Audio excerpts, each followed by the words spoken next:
Hey friends, welcome back to our channel. If you're visiting us for the first time, make sure to hit that subscribe button and turn on notifications so you never miss out on our awesome content. In today's video, we're diving into the critically acclaimed film Nosferatu 2024. We'll be exploring everything you need to know about this movie, from where to watch it to some fascinating behind-the-scenes facts. Here's what we'll be covering. Asterisk where you can watch the movie on streaming platforms or satellite channels.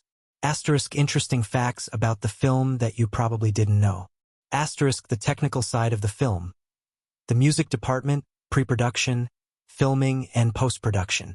Asterisk the budget and box office performance. How much did it make and was it a hit? Asterisk a breakdown of the plot and a short review of the storyline. Asterisk the star-studded cast. Who played what role and how they performed. I'll also be giving you an in-depth look at the characters and how they drive the plot forward. So, be sure to stick around until the end to get all the juicy details. Nosferatu 2024, directed by Robert Eggers, The Witch, The Lighthouse, is a modern reimagining of the iconic 1922 silent horror film Nosferatu, a symphony of horror, which itself drew uncredited inspiration from Bram Stoker's Dracula, 1897. This gothic horror film stars Bill Skarsgård as Count Orlok, Nicholas Hoult as Jonathan Harker, and Lily Rose Depp as Lucy Westenra, with supporting roles from Aaron Taylor-Johnson, Emma Corrin, Ralph Ineson, Simon McBurney, and Willem Dafoe. The project, initially envisioned by Eggers in 2015 as his sophomore feature, was postponed to prioritize other films like The Lighthouse, 2019. Principal photography commenced in February 2023 at Barrandov Studios in Prague, wrapping in May of the same year. Nosferatu premiered in Berlin on December 2, 2024, and debuted theatrically in the U.S. via Focus Features and internationally through Universal Pictures on December 25. The film earned critical acclaim for its atmospheric visuals, performances, and fidelity to its source material while modernizing its themes. It became Eggers' highest-grossing film, earning $166.7 million globally against a $50 million budget. At the 97th Academy Awards, Nosferatu received 4 nominations: Best Cinematography, Best Costume Design, Best Production Design, and Best Makeup and Hairstyling. The film's success solidified Eggers' reputation as a visionary in period horror, blending psychological tension with striking visual artistry. In the early 1800s, young Ellen pleads for a supernatural being to ease her loneliness. Her cries awaken a mysterious creature who makes her pledge herself to him eternally. In 1838, Ellen has married Thomas Hutter, and the couple live in the German town of Wisburg. Thomas accepts a lucrative commission from his employer, Herr, to sell the decrepit Grunewald Manor to the reclusive Count Orlok. Ellen, disturbed by her pleasurable dreams of marrying death, begs Thomas to stay to no avail. He leaves her in the care of his wealthy friend Friedrich Harding and his wife Anna, along with their 2 young daughters. Arriving at the Carpathians in Transylvania, Thomas is shunned by the local peasantry for associating with Orlok. That night, he witnesses a group of Roma exhuming and impaling an alleged vampire's corpse with a stake. The following morning, he finds the entire village and his own horse gone. He continues on foot until an unmanned carriage carries him to Orlok's castle. Upon their meeting, the strange, menacing Orlok forces Thomas to complete the property sale. When Thomas accidentally cuts himself during dinner, he blacks out and awakens to find bite marks on his chest. Orlok steals Thomas's locket containing a lock of Ellen's hair. He coerces Thomas into signing a document written in occult script, which Orlok implies is the contract for selling the manor. Thomas later finds the Count asleep in a coffin and fails to stake him. Becoming increasingly sick, Thomas escapes Orlok's wolves and is cared for by Orthodox nuns at a nearby church. Meanwhile, Orlok sets sail for Wisburg on a ship with plague-carrying rats, killing the crew during the voyage. Dr. Wilhelm Sievers, unable to treat Ellen's frequent sleepwalking and seizures, consults with his former mentor, Albin Eberhard von Franz, a Swiss scientist ostracized for his occult beliefs. Von Franz believes Ellen is under the spell of a demonic, plague-bearing vampire called the Nosferatu. Knock is institutionalized after killing and eating sheep raw. Sievers and von Franz search Knock's office, believing he serves the Nosferatu, who is revealed as Count Orlok. Thomas returns to Wisburg as Orlok's plague ravages the populace. Knock escapes and escorts Orlok to Grunewald Manor.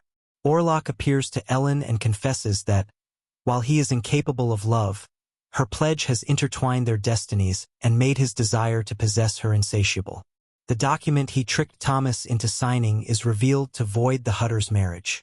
Knowing that his bond with Ellen cannot be sustained by force, Orlok says she must willingly submit to him within 3 nights, else he will kill Thomas and allow the plague to consume Wisburg. Ellen later has sex with Thomas after confessing her past with Orlok, which Orlok sees telepathically. He retaliates by killing Anna and her children.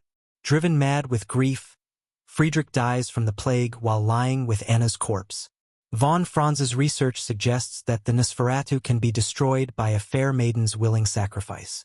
Knowing she is the only person who can stop the plague, Ellen conspires with von Franz to keep Thomas away. Thomas, von Franz, and Sievers go to Grunewald Manor where they accidentally kill Knock after finding him sleeping in Orlok's coffin. Realizing von Franz's deception, Thomas rushes back to save Ellen as von Franz destroys the vault. Ellen summons Orlok to her bedroom and repledges herself to him, distracting him by allowing him to feed on her until sunrise, when the sunlight kills him.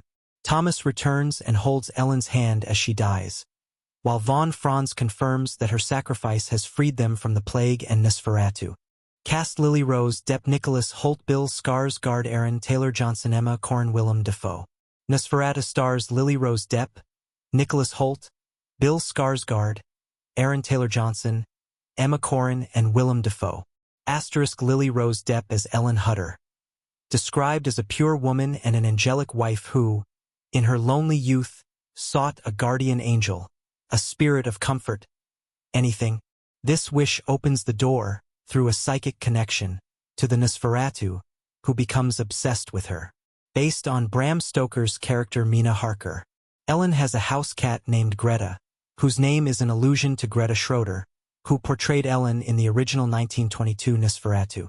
* Nicholas Hoult as Thomas Hutter, a kind, caring, and sincere man who feels the need to take care of his new wife, Ellen, whom he loves and respects deeply. He lives in the German city of Wisburg, where he works as a real estate agent and wishes to become a partner in the Knock brokerage, so he will take on any task to get one. Based on Bram Stoker's character Jonathan Harker. * Bill Skarsgård as Count Orlok / Nosferatu, a mysterious nobleman and vampire who lives alone in his ruined castle and wants to acquire a new property in Germany. It is implied he was once a Salomoner who was cursed by the devil to become a vampire. Sunlight is lethal to him, and he can only inhabit the cursed land, where he is buried. Based on Bram Stoker's character Count Dracula. * Aaron Taylor Johnson as Friedrich Harding, a wealthy shipbuilder, Anna's husband, father to Clara and Louise, and a vampire skeptic. Based on Bram Stoker's character Arthur Holmwood. His first name alludes to Friedrich Wilhelm Murnau, the director of the original 1922 Nosferatu. * Willem Dafoe as Professor Albin Eberhard von Franz, a controversial Swiss philosopher, expert in alchemy, mysticism, and the occult. He is the only character who truly understands the strange psychic connection between Count Orlok and Ellen. Based on Henrik Gallen's character Professor Bulwer, who is in turn based on Bram Stoker's character Abraham Van Helsing. His first name alludes to Albin Grau, the producer and production designer of the original 1922 Nosferatu, who was similarly known for his interest in occultism. * Emma Corrin as Anna Harding, Friedrich's pregnant wife, mother to Clara and Louise, and Ellen's confidant and best friend. Based on Henrik Gallen's character Ruth, who is in turn based on Bram Stoker's character Lucy Westenra. * Ralph Ineson as Dr. Wilhelm Sievers, a doctor who tries to treat Ellen with conventional, modern medicine. Based on Bram Stoker's character John Seward. His first name is another allusion to Friedrich Wilhelm Murnau. * Simon McBurney as Herr Knock, owner of the Knock brokerage firm and Count Orlok's devoted servant. He employs Thomas in the purchase and sale of Grunewald Manor after making a secret pact with Orlok. He suffers from delusions that force him to eat living beings. Based on Bram Stoker's character Renfield. Production development in July 2015. The remake of Nosferatu, 1922, was announced with Robert Eggers writing and directing. Jay Van Hoy and Lars Knudsen were slated to produce the film for Studio 8. In November 2016, Eggers expressed surprise that the Nosferatu remake was his second planned film, saying, "It feels ugly and blasphemous and egomaniacal and disgusting for a filmmaker in my place to do Nosferatu next. I was really planning on waiting a while, but that's how fate shook out." During an interview with Den of Geek around the release of The Lighthouse, 2019, Eggers revealed that although he had dedicated a lot of time to bringing the story into the 21st century, he did not know when or if it would happen. He said that he spent so many years and so much time. "It would be a real shame if it never happened." The film is a remake of Nosferatu, following the original made by F.W. Murnau in 1922 from a script by Henrik Galeen and the 1979 remake by Werner Herzog. Nosferatu actually came about because Murnau and his producers decided to make a film about Dracula but without using Bram Stoker's 1897 novel in order to avoid paying royalties. The producers therefore changed some small details to avoid problems with the copyright holders. The film was loosely based on the book, but the names of the characters were changed. The version is set in 19th century Germany and is based on the same premise as Stoker's Dracula. After the original film's release, a lawsuit was filed against the producers of Nosferatu, which resulted in an order to destroy all copies of the film, but some copies survived and were restored after the death of Stoker's widow Florence Balcom and the subsequent expiration of the copyright. Eggers's early fascination with Nosferatu ignited a passion for filmmaking that would shape his career.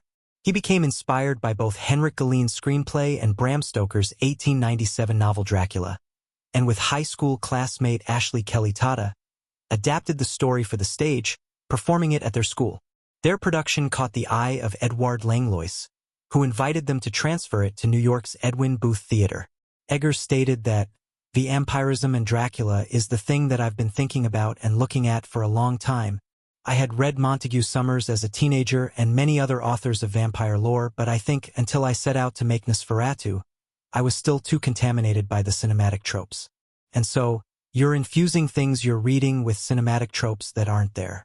In doing the research to write this script, I needed to be disciplined to forget what I knew. And then you start looking at the really early vampire accounts and you're like, they're not even drinking blood, they're just strangling people or suffocating people or ing them to death. And that was really interesting. The character of Orlok is partially inspired by Vlad Dracula, the 15th century voivode of Wallachia, whom the original Dracula was named after. Eschewing the monstrous appearance of Murnau's Orlok or the Anglo-literary vampire appearance, Eggers preferred the appearance of a folk vampire, claiming that there's never been a version of Dracula or Nosferatu dressed like a Transylvanian nobleman with authentic Hungarian attire from the 16th century. Costume designer Linda Muir sought inspiration from the Transylvanian military from around 1560 to the mid-1600s, incorporating pieces of clothing such as dolman, ment, or kalpak into Orlok's costume. According to prosthetic makeup effects designer David White, Orlok's physique was partially influenced by Otzi, a natural mummy discovered in 1991 in the Ötztal Alps. Eggers really wanted the feeling of Orlok having had all life sucked from him, every last drop of blood. Conceptualizing Orlok as an ancient Romanian count, Eggers made the decision to have him speak a reconstructed form of the Dacian language in the film, while Romanian and Romani are spoken by other Transylvanian residents. The film also makes a nod to director Victor Sjöström's silent classic, The Phantom Carriage, 1921. Eggers also explored the work of French neurologist Jean-Martin Charcot and his findings on so-called hysteria and took inspiration from Andrei Zulawski's films Possession, 1981, The Devil, 1972, and The Third Part of the Night, 1971. Casting in August 2017, actress Anya Taylor-Joy was cast, re-teaming with Eggers after The Witch, 2015. She was still attached to the project in 2020, though her specific role had not been announced. Harry Styles had been cast to star opposite Taylor-Joy, but dropped out of the project in 2021 citing scheduling concerns. Eggers initially considered several talents to play the role of Count Orlok, including Daniel Day-Lewis and Mads Mikkelsen. Finally, on September 30, 2022, it was announced that Swedish actor Bill Skarsgård would star in the role of Count Orlok, whom Eggers had also had in mind for the film adaptation years earlier. However, before he was offered the role of the film's titular vampire, Skarsgård had originally auditioned for and been offered the role of Thomas Hutter. After many failed attempts to make the film, Skarsgård's portrayal of Pennywise had become iconic, aiding the recasting decision. The addition of actress Lily Rose Depp, replacing Anya Taylor-Joy, was also announced on September 30, 2022. Nicholas Hoult confirmed on October 10, 2022, that he joined the cast after several negotiations to play Thomas Hutter. Willem Dafoe joined the cast in January 2023, re-teaming with Eggers after The Lighthouse and The Northman, 2022. Dafoe had not only previously portrayed Max Schreck/Count Orlok in Shadow of the Vampire, 2000, but had been slated to play the role again for Eggers. Emma Corrin would join the cast the following month. Aaron Taylor-Johnson, Simon McBurney, and Ralph Ineson were announced as joining the cast at the start of production in late February 2023. Romanian TikTok personality Bunica Gurgina was cast as the elderly lady at the Transylvanian Inn. Additionally, the film features around 5,000 trained rats. Filming Corvin Castle, located in Transylvania, is used as Orlok Castle in the film. Principal photography began in the Czech Republic on February 20, 2023, with filming taking place at Barrandov Studios in Prague by March. Later that month, the crew was shooting on location at the 14th-century Rozmedel pod Tremzinem Castle in Rozmedel pod Tremzinem, Pernsten Castle, and Prague's Invalidovna complex, a Baroque building registered as a national landmark. Some exterior shots were captured in Corvin Castle in Romania. Filming wrapped on May 19, 2023. The film was shot on 35mm film in color by cinematographer Jaron Blaschke, adopting a desaturated look using special filters. To prepare for playing Count Orlok, Skarsgård lost a significant amount of weight and, refusing to have his voice digitally modulated, worked with the Icelandic opera singer Skara Juniusdottir to lower his vocal range and character, incorporating Mongolian throat singing into his lines, and spent up to 6 hours a day having prosthetic makeup applied. Skarsgård likened his experience to conjuring pure evil. Hoult said he felt real fear when wolves on set had to be restrained before filming chase scenes with him. The film makes use of several custom-made props, some of which were kept by the actors after filming.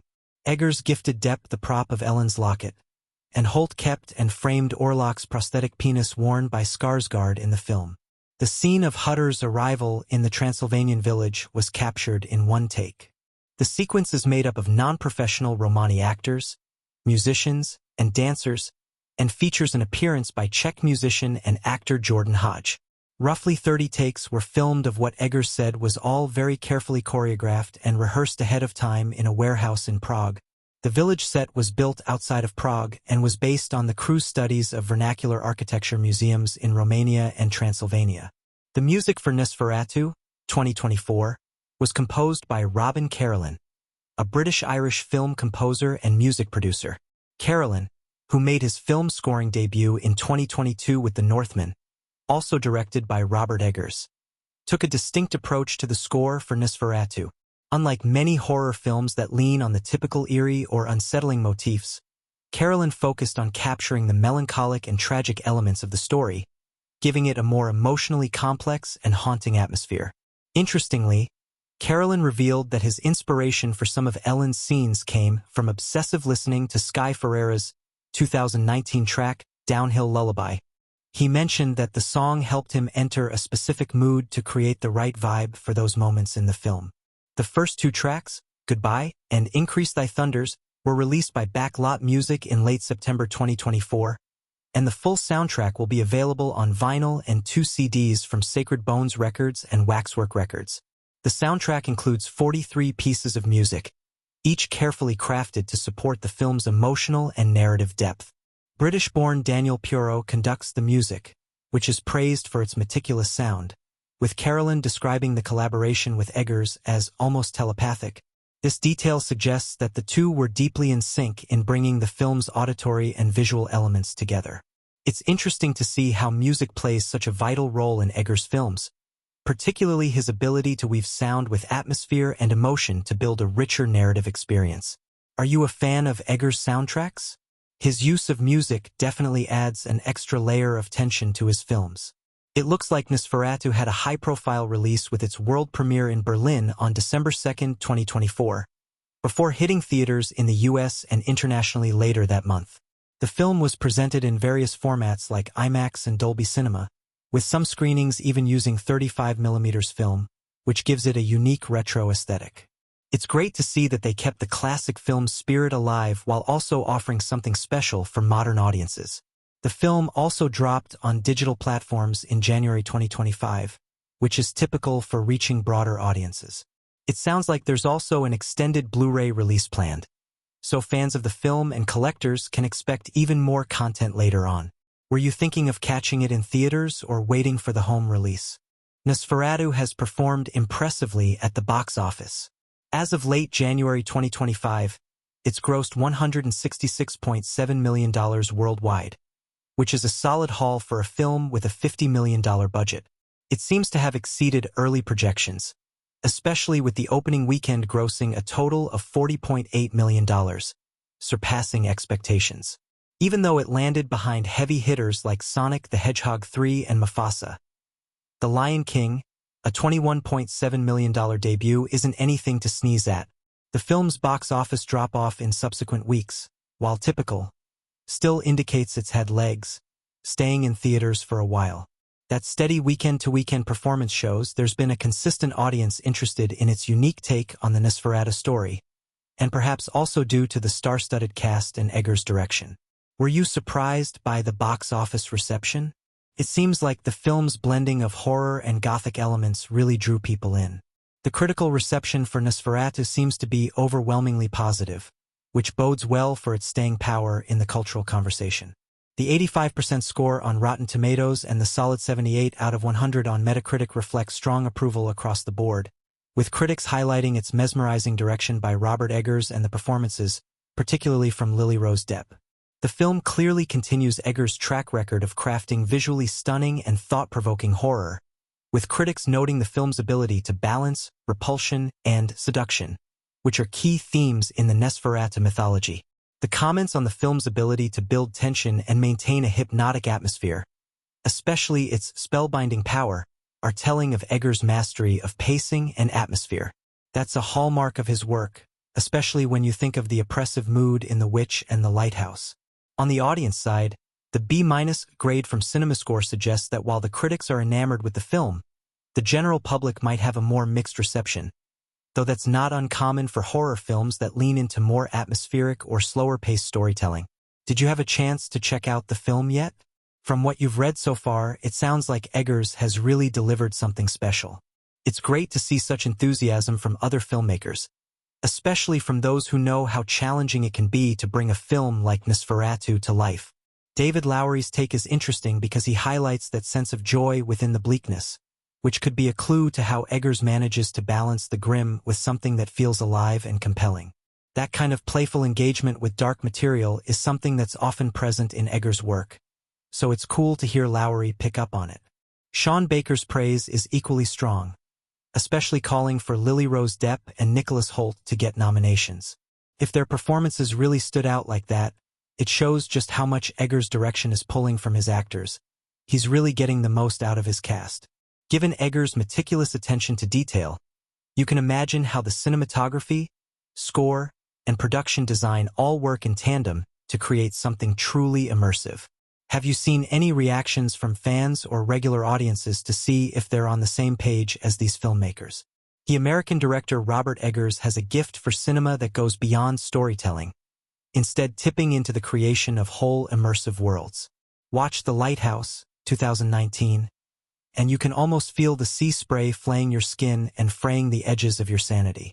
His 2015 debut, The Witch, was so steeped in 17th-century folkloric rituals that you could practically taste the wood's smoke, superstition, and terror. These films etch themselves into your subconscious. But even by his usual standards, Nosferatu, a remake of F.W. Murnau's 1922 German expressionist silent film Nosferatu, a symphony of horror, is an unsettlingly atmospheric and richly realized work. There's something about the macabre sensuality and mossy, crepuscular gloom of this retelling of the vampire legend that leaves a mark on the audience. It's not so much a viewing experience as a kind of haunting. Eggers's world-building goes beyond the obsessively detailed backdrops of his stories, although his early career stint as a production designer is evident in every frame. He explores and embraces the period-specific cadences and peculiarities of language. The screenplay is full of gorgeously ornate curses and florid turns of phrase, as crucial to the character development as the choices of costumes. Worlds as full-blooded and fleshed out as the ones that Eggers creates require performances to match. And in Lily Rose Depp's phenomenal, physically committed turn as troubled newlywed Ellen Hutter, the film finds its dark and tortured heart. In a shimmering, erotically charged prologue, accompanied by music that sounds like the chimes of a cursed jeweler box, we see the young Ellen unwittingly summoning an ancient evil. Count Orlok, Bill Skarsgård, coated in prosthetics and with a voice that sounds as though he's gargling with rotten meat, is awoken from centuries of slumber in his castle in the Carpathian Mountains by Ellen's psychic call. For a while, he invades her dreams, casting his malign shadow over her prone, sleeping body. Ellen's marriage to her beloved, Thomas Hutter, Nicholas Hoult, brings her a temporary respite from the feverish nightmares and fits that possessed her. Their life together in a small town in Germany in 1838 is impoverished but blissfully happy. But the honeymoon is barely over before Thomas, eager to provide for his new bride, is sent by his prospective employer Herr, the peerless Simon McBurney on extravagantly deranged form, on a journey to Transylvania to present the deeds of a ruined mansion to a very old and eccentric client who, Knock cackles gleefully, has one foot in the grave. Ellen, meanwhile, goes to live with her pallid, saintly friend Anna Harding, Emma Corrin, and her brusque and businesslike husband, Friedrich Aaron Taylor Johnson, struggling with an underwritten role that requires him to do little more than repeat lines of dialogue in a tone of blustering incredulity. The score is a chilling howl of despair that sounds like a string section plummeting down a mineshaft. As Ellen's night terrors and convulsions return, she is plagued by premonitions of an approaching horror. At a loss, her hosts treat her malady by shackling her to the bed and tightening her corset. It calms the womb, advises the local psychiatric specialist Dr. Wilhelm Sievers, played by Ralph Ineson. As Ellen's symptoms intensify, Sievers calls on the expertise of his disgraced former professor, Albin Eberhard von Franz, Willem Dafoe, an eccentric whose fascination with the occult and dubious personal hygiene, his nails are so filthy you could grow mushrooms under them, has seen him rejected by the scientific world. This article is more than 1 month old. Review. Nosferatu Review. Lily Rose Depp is the dark heart of Robert Eggers's extraordinary vampire tale. This article is more than 1 month old. The actor's brilliantly tortured performance matches the feral gothic atmosphere of this remake of F.W. Murnau's 1922 silent classic. The American director Robert Eggers has a gift for cinema that goes beyond storytelling, instead tipping into the creation of whole immersive worlds. Watch The Lighthouse, 2019, and you can almost feel the sea spray flaying your skin and fraying the edges of your sanity. His 2015 debut, The Witch, was so steeped in 17th-century folkloric rituals that you could practically taste the wood's smoke, superstition, and terror. These films etch themselves into your subconscious. But even by his usual standards, Nosferatu, a remake of F.W. Murnau's 1922 German expressionist silent film Nosferatu, a symphony of horror, is an unsettlingly atmospheric and richly realized work. There's something about the macabre sensuality and mossy, crepuscular gloom of this retelling of the vampire legend that leaves a mark on the audience. It's not so much a viewing experience as a kind of haunting. Eggers's world-building goes beyond the obsessively detailed backdrops of his stories, although his early career stint as a production designer is evident in every frame. He explores and embraces the period-specific cadences and peculiarities of language.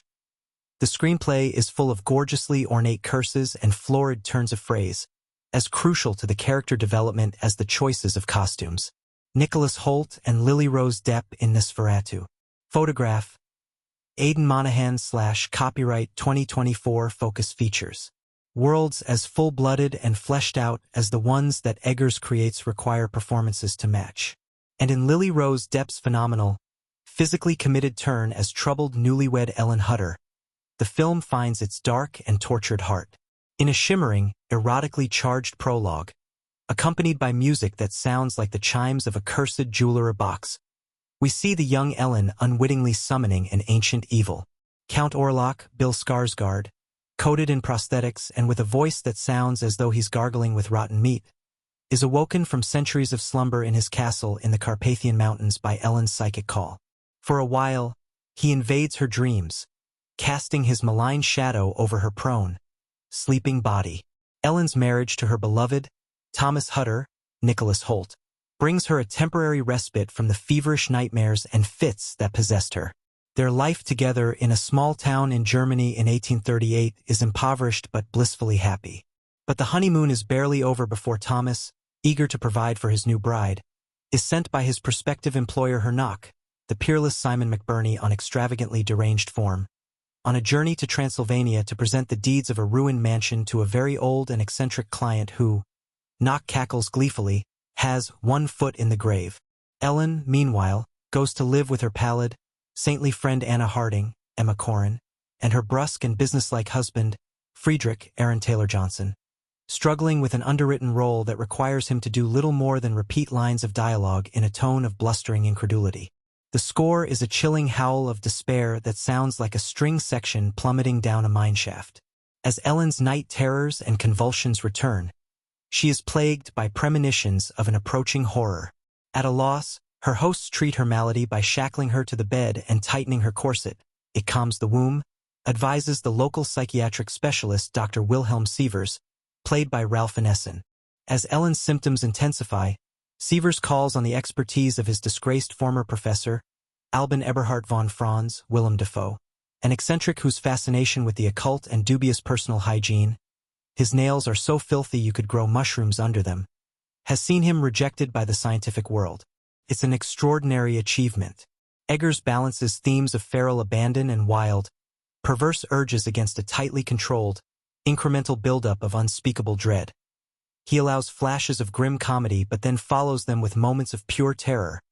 A shot of the streets boiling with rats, or of Knock, naked, demented and smeared in animal entrails. The score, from Robin Carolyn, is a chilling howl of despair that sounds like a string section plummeting, in slow motion, down a mineshaft.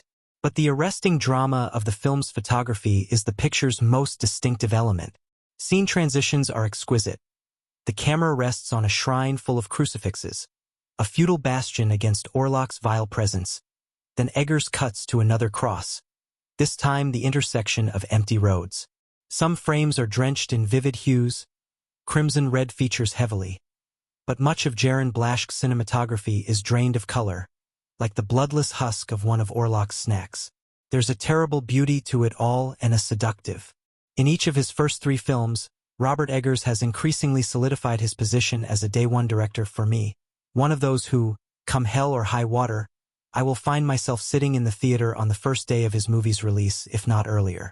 When rumors began swirling in 2016, just months following the release of his first film, The Witch, about his wanting to bring the legendary silent film Nosferatu, 1922, back to the screen, a film that has long fascinated horror fans, myself very much included, I was locked in. The production faced numerous delays and recasts, including the addition of Bill Skarsgård as the evil Count Orlok, Willem Dafoe as Professor von Franz, among others. Yet, our faith in its completion never wavered, and now, on Christmas Day, our patience has been handsomely rewarded. How Nosferatu came to be. F.W. Murnau's Nosferatu is the infamously unauthorized retelling of Bram Stoker's 1897 novel, Dracula, with names and settings changed, less to avoid detection.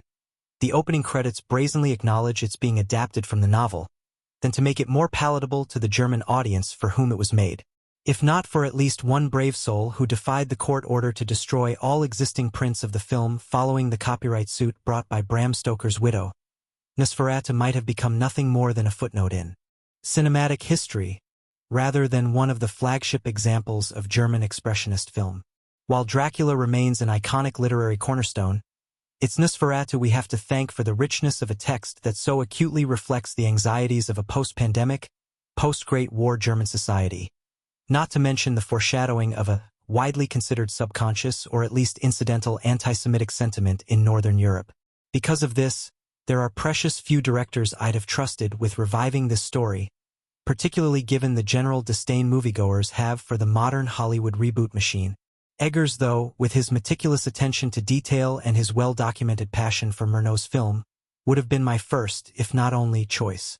The biggest challenge he'd have would be in keeping the spirit of the source material, but updating the context for a modern audience. Almost immediately, Eggers's vision for his version of the tale is felt. In the very first scene, Ellen, Lily Rose Depp, is seen awakening from a nightmare and calling out in desperation for a spirit, any spirit, to draw her out from the terrible melancholy that afflicts her. To her horror, one such spirit answers. With this introduction, Eggers pulls the point of view away from Thomas Hutter, played in this version by Nicholas Hoult, and onto Ellen, his wife. While Ellen had always been the key to the salvation of the fictional town of Wisborg, Eggers's film gives her role purpose beyond the innocent maiden that mocketh the vampire heed not the first crowing of the cock, as intertitles say in the 1922 film, but as the inadvertent cause of Orlok's casting his eyes toward Wisborg in the first place. Another shift comes in the source of the most terrifying parts of the film. While the most lasting images of Murnau's original are of Count Orlok's devilish face, his long, claw-like fingers, as well as the brilliant use of shadow to punctuate his ephemerality, and though Eggers stated that one of his primary goals with this film was to make vampires scary again, referring to Orlok's iconic look and calling back to European folkloric roots when belief in the repugnant creatures was very much still widespread, the horrors in this Nosferatu find more in common with tales of cosmic horror or, more particularly, cosmic bliss, an inversion of the genre of weird fiction made popular by H.P. Lovecraft. This isn't a new concept. Stories like The City of the Singing Flame, 1931, by Clark Ashton Smith and Clive Barker's In the Hills, The Cities, 1984, and more recently in books like Jeff Vandermeer's Annihilation, 2014, all of which are touched on in a wonderful video essay on the topic by Tale Foundry, have long drawn readers in by the sublime terror of being so rapturously consumed by desire that even one's own death means little by comparison.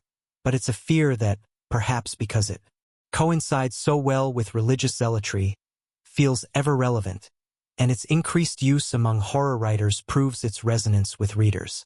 In 2024's Nosferatu, the same feeling of cosmic bliss seems to be another tool in Orlok's belt. Just as he is able to inspire such abject terror in Hutter's presence in his Transylvanian castle, so too can he seemingly bring about an almost opiatic devotion in characters like Ellen and Mr. Knock, Simon McBurney. The thought of being so helpless to the euphoria inspired by such a vile creature is truly one of the most frightening things I can imagine, and Eggers wields it with razor-sharp perfection. Perhaps one of the most significant changes from the original, though, is the aforementioned appearance of Count Orlok himself. Kept secret throughout the entire marketing campaign and much of the movie, Bill Skarsgård's transformation into the Count is as complete as it is grotesque. Departing from the spindly, rat-like look in the original version, this Orlok, heavily coated in furs and shrouded in darkness, has an inhuman quality that heavily emphasizes the dead in undead. Cosmetically, he also sports a thick mustache, certainly a nod to Romanian style at the time, but perhaps more fittingly, bringing him more in line with Count Dracula's description in Stoker's novel, as well as with one of Dracula's reported inspirations, Vlad III of Wallachia. And though this film doesn't detail Orlok's origins, his Vlad Dracula visage does thread the needle nicely with an intertitle from the silent film, which states that, from the seed of Belial sprang the vampire Nosferatu who liveth and feedeth on human blood, a cryptic message that most tie to his enrollment in the Solomonary, the fabled Transylvanian school of the occult, where the devil claims the 10th scholar as his due, according to the novel. In Nosferatu, we are treated to the best that remakes have to offer. Sure, the makeup and effects are much improved, but Robert Eggers could never be satisfied with just giving one of his favorite films a modern-day makeover, and neither should we.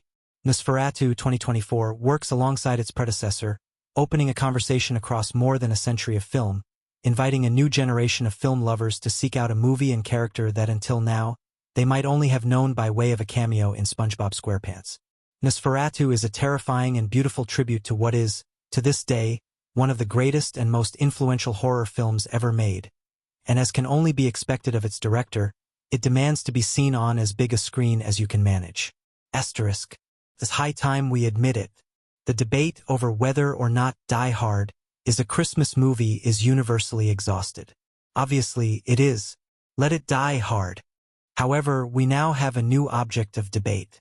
My new favorite Christmas movie. Robert Eggers' Nosferatu. Listen, it came out on Christmas Day. I saw it in a packed theater on Christmas Day, and there is, I believe, one single scene with a Christmas tree in it. Christmas movie. It helps that Nosferatu is a fantastic film beyond mere seasonal spirit. I don't want to say I was expecting to like Nosferatu per se, but it makes sense that I do. I love Dracula and its adaptations, the original 1922, Nosferatu, the in my opinion superior 1979, Nosferatu, vampire stories and gothic horror in general. I love Robert Eggers, The Witch, and I love Willem Dafoe. All that said, I usually try to go into new films with low expectations, so I was a bit tentative about this one, given my high hopes. These fears were, thankfully, dashed. The movie is brilliant, oozing with Eggers' usual attention to detail and presenting a fantastic retelling of the famous story. For the uninitiated, Nosferatu as a concept began with F. W. Murnau's 1922 German silent film, Nosferatu. A symphony of horror, this film was an unauthorized adaptation of Bram Stoker's 1897 novel, Dracula. Yes, that's Dracula. Despite ripping off Drac and prompting Stoker's widow to sue, Nosferatu became wildly popular and cinematically influential. In 1979, director Werner Herzog remade the movie as Nosferatu the Vampire.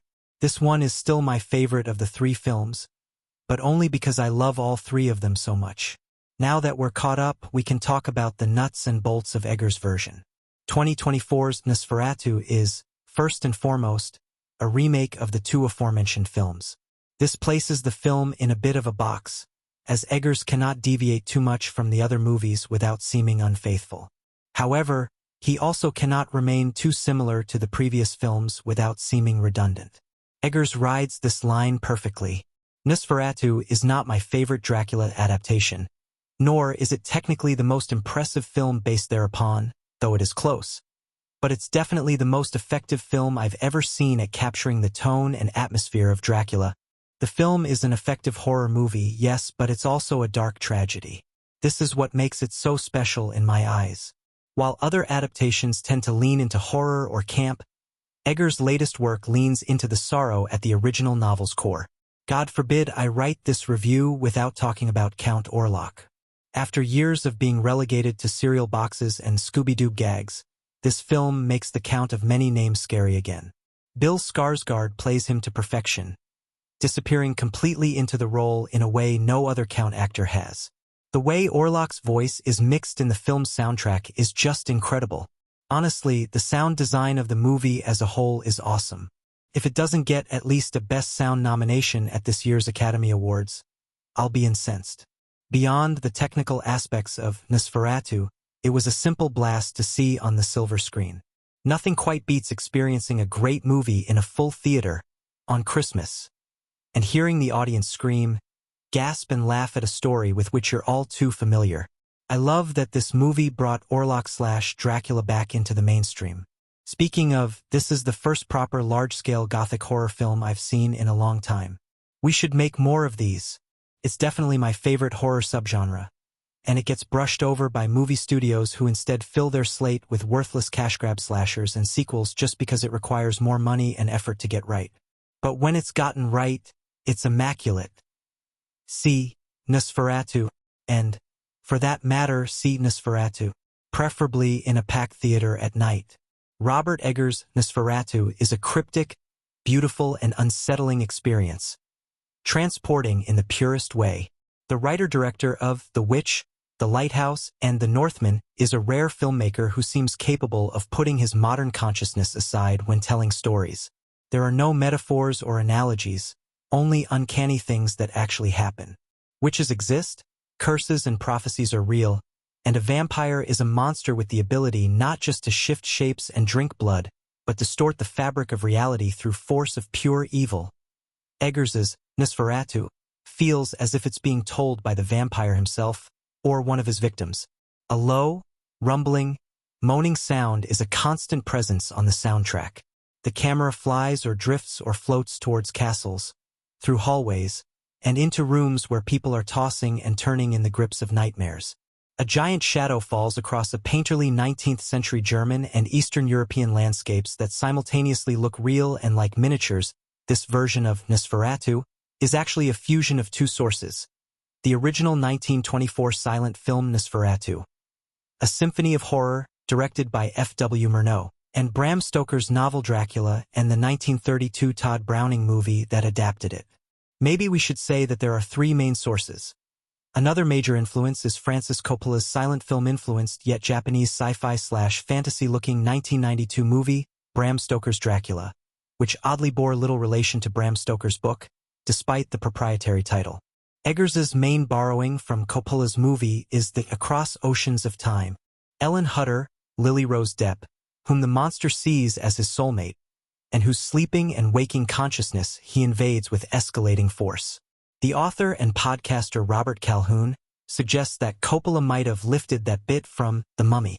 The third side of this twisted triangle is Ellen's husband Thomas Hutter, a beguilingly credulous Nicholas Hoult, taking his second trip to Bram Stokerland after Renfield. He journeys from England to the Count's castle hoping to purchase it and please his boss at a London real estate company and improve his family's fortunes, but ends up in thrall to the beast and increasingly marginalized as Nosferatu becomes obsessed with Ellen. Willem Dafoe, who got an Oscar nomination playing a jokey but serious riff on Nosferatu in Shadow of the Vampire, is the Van Helsing character, although here he's called Professor Albin Eberhard von Franz. It's a completely poker-faced performance as a visionary occultist who Eggers immersed himself in history and folklore before writing the film's screenplay.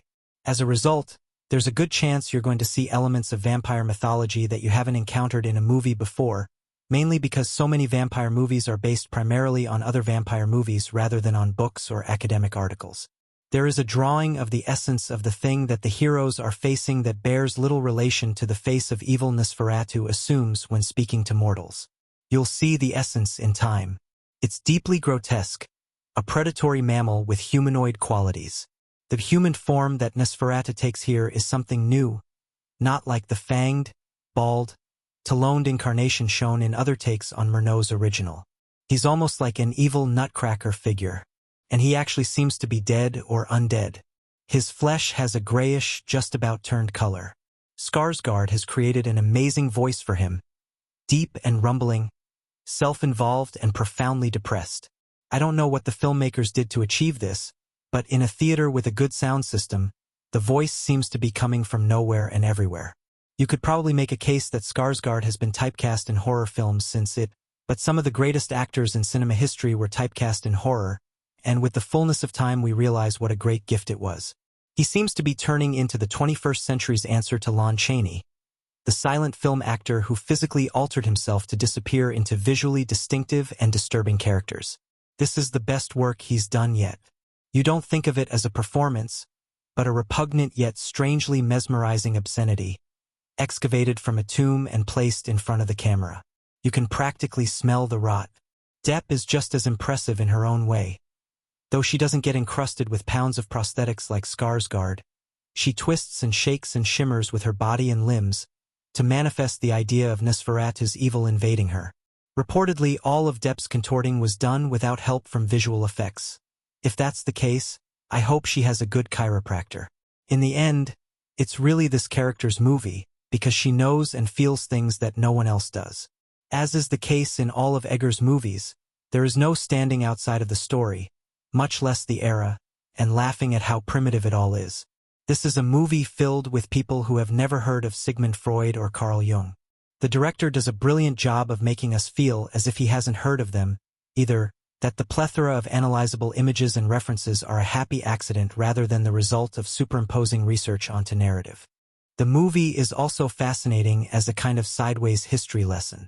It gives you a stronger sense than any previous vampire movie of the dread that civilized English people felt in Stoker's time when they contemplated the supposedly spooky unknowability of Eastern Europe, with its fairy tale forests and huge wolves, and its people who were viewed in the big cities of Western Europe as what modern academics would call the other. Gothic romantic fiction and horror fiction both emerged from this era and were so close to each other that there was a lot of thematic overlap, especially with the tall, dark and handsome archetype of the foreign lover who had a grudge or secret agenda and would destroy that which he couldn't possess. Technically and logistically, this movie is an awesome achievement. The wind, the rain, and the darkness seem to do Nosferatu's bidding. The force of the monster's unknowable malevolence seems to distort the movie itself, making it shudder and break down. It's made with the most modern filmmaking technology but feels like an artifact from another century, like one of those inscribed tablets that adventurers find in a tomb and insist on translating aloud even though there's a drawing of a terrifying demon on it. It reminded me of being a child and seeing the original The Exorcist and feeling as if I was seeing a documentary record of evil, one that was itself cursed, and that I should not even be looking at because by looking at it, I ran the risk of releasing that evil into the world. Content warning. Nosferatu contains extremely disturbing imagery, dark content, and nudity. This film is not for the faint of heart or anyone who is not a fan of the horror genre. Also, if you are afraid of rats, this is not the film for you. Robert Eggers is without a doubt my favorite film director of the next generation. He does everything right with horror and understands the genre on so much more than a superficial level. Eggers' films are notoriously difficult to recommend for their intensity but are above all impactful. It would not surprise me in the slightest to find out if he is religious, seeing as all of his films are able to cut at a spiritual terror as well as a physical one. Robert Eggers keeps up his incredible track record, yes, I love The Northman, with a film that will go down as one of the greatest horror remakes of all time, and casts out the moral relativity of the modern day in a welcome exchange for objective good and evil. It is worth noting first that Nosferatu is a remake of the 1922 film of the same name. Made as an unlicensed adaptation of Bram Stoker's Dracula, W. Murnau's 1922 adaptation still remains to this day one of the most influential horror films to date. Many of my generation were first exposed to Nosferatu as a mysterious light switch flipper in the Graveyard Shift episode of SpongeBob SquarePants. However, as I've gotten older and become better acquainted with the horror genre and vampires in general, it is evident that above all things, they are evil. Pure, unadulterated evil. This was Stoker's original vision and the vision that was held in their introduction. Vampires represent unchecked and uncontrollable desire, being so rooted in the world that one's body is manifested and controlled by demonic powers for all of time. They are the devil's imperfect mockery of the faithful resurrection that will occur for all the faithful at the end of time. Over time, as we have progressed further into the moral relativism of the 20th and 21st centuries, vampires have been made to be everything but evil. Easy on the eyes, misunderstood, tragic villains that are victims of their society, and sometimes even good. Their corrupt nature has been covered up and glamified to be made appealing instead of appalling, which is quite fitting and symbolic of how society has progressed during that time. Nosferatu, 2024, destroys this trend sevenfold. There is nothing appealing about Count Orlok. It is evident from the first scene in the film that Count Orlok is nothing short of one of the evilest characters ever put to film. He is portrayed perfectly as intended and in accordance with what vampires naturally are. Nosferatu is as committed to emphasizing the importance of the values of the Victorian era as the actual era itself. The film is committed to professing the importance of religion, modesty, cleanliness, spiritually and morally, selflessness, and the love of what is good in the world. The film is dedicated to showing the importance of these, however, by showing it under attack. Under attack from an evil that is beyond our comprehension. An evil that by the film's own admission cannot be fought on a physical level, but a spiritual level. A front that man has neglected for his pursuit of science, and this thus unable to defend. Willem Dafoe's character, another show-stopping performance to no one's surprise, declares how man must first acknowledge evil in order to fight it. The minority of negative reviews of this film accuse it of being outdated thematically, a take that is outright moronic. If anything, thematically it is what we need most. Lily Rose Depp's character even quotes Galatians in discussing with Orlok the importance of crucifying one's passions. This belief is held evident, and the failure to do so at the beginning of the film is what sets the field for the film. This film does well with capturing that evil is merely the imperfect mockery of what is good.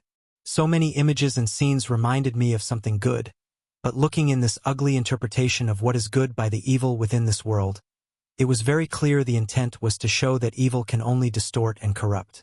Nosferatu excels in what Eggers has become known for: brilliant commitment to time periods, language, history, acting, cinematography, imagery, and depth. This rendition of this classic story sets itself above the others in every capacity. Nosferatu is brooding in the best way possible that fits the story so well. It is the best shot film of 2024, being done on 35mm, and the effects are impeccable. Go in not knowing what this rendition of Count Orlok looks like, as it is something that is best experienced within the film. The score is a fantastic accompaniment to the film itself and helps to intensify the horror shown within. Every performance within this haunting tale is superb, with every cast member making their mark with fantastically written dialogue that feels both period accurate and understandable. For any fan of the genre, I would absolutely recommend it to them, but only if they are comfortable with some pretty heavy topics and imagery. All of this went without saying, though. This film earned its R rating for sure. It deals with a wide range of taboo topics with some highly graphic imagery. The few sex scenes within the film are not the most graphic, but they are anything but titillating. Both are outright disturbing and quite uncomfortable and do not last very long. The blood is used liberally with shocking effect, and the film escalates with a gradual intensity that is not for the squeamish. This is a difficult film to recommend, but I would most liken Nosferatu to William Friedkin's The Exorcist. Yes, Friedkin himself was an atheist, but the sole credited screenwriter William Peter Blatty was a devout Catholic. The disturbing scenes when described are horrifying, but its intent is to show what we are up against and the evil that is out there. Without him, there is no hope, no salvation, no anything. Only through our imitation of him and our belief in him can we hope to potentially be saved from the unspeakable evil that desires the downfall and submission of all living things. I look forward to seeing what other fantastic pieces Eggers will bring to life, and have every intention of rewatching this in the near future. Happy New Year and pray often. How do you remake a famous film? Some films are so timeless that their legacy seems to preclude a remake entirely, e.g., The Wizard of Oz, a remake of which is in development by nobody remotely qualified. Sometimes a new approach teases out thematic elements that take the source material in interesting directions. There's also the matter of execution, the success of which relies on the strength of the director, their vision, and their ability to translate it to the screen. It's dependent as well on where filmmaking is at the moment, the technology at hand, and the cultural political atmosphere invoked. Remaking films is not unlike adapting Shakespeare. It's the same story, just told and framed differently. For these and other reasons, some of the most effective remakes have been horror films. Hell, a couple of the best horror films ever made are remakes, like The Thing and The Fly. F.W. Murnau's Nosferatu is an interesting case. Nosferatu is Germany's unauthorized version of Bram Stoker's Dracula, the finest example of eluding copyright if there ever was one. Although Murnau and Max Schreck's Count Orlok created a definitive silent classic, Werner Herzog took a swing nearly 60 years later with an actual crazy person, Klaus Kinski, and the effort was truly stunning. So how does Robert Eggers' new adaptation a century after Murnau's fare? Nosferatu is the director's dream project, the film he's worked his entire career toward. Unfortunately, Eggers' Nosferatu is one of those highly anticipated movies I went into expecting to love and left merely liking. Despite some bold technical and thematic choices, Nosferatu is his weakest film to date. It never quite emerges from the shadows cast by Murnau's original or Herzog's take. The plot of Eggers' Nosferatu is the plot of Herzog's Nosferatu, which is the plot of Murnau's Nosferatu, itself essentially Stoker's novel with some tweaks to skirt copyright law. Newlywed Thomas Hutter, Nicholas Hoult, is sent away to Transylvania to sell a home to Count Orlok, Bill Skarsgård, a centuries-old vampire who traps him before embarking on a ship bound to Wisborg. Back at home, Hutter's wife Ellen, Lily Rose Depp, taking over for Anya Taylor-Joy, is plagued by sleepwalking spells and an overwhelming dread that her husband is in danger. When Orlok arrives in Wisborg, he unleashes a deadly plague on the town. Ellen realizes the only way to end the plague is to sacrifice herself to Orlok, distracting him from sensing the first rays of dawn, which will and do destroy him. The end. The primary and most interesting detour Eggers makes from earlier versions is that Ellen has encountered Orlok before.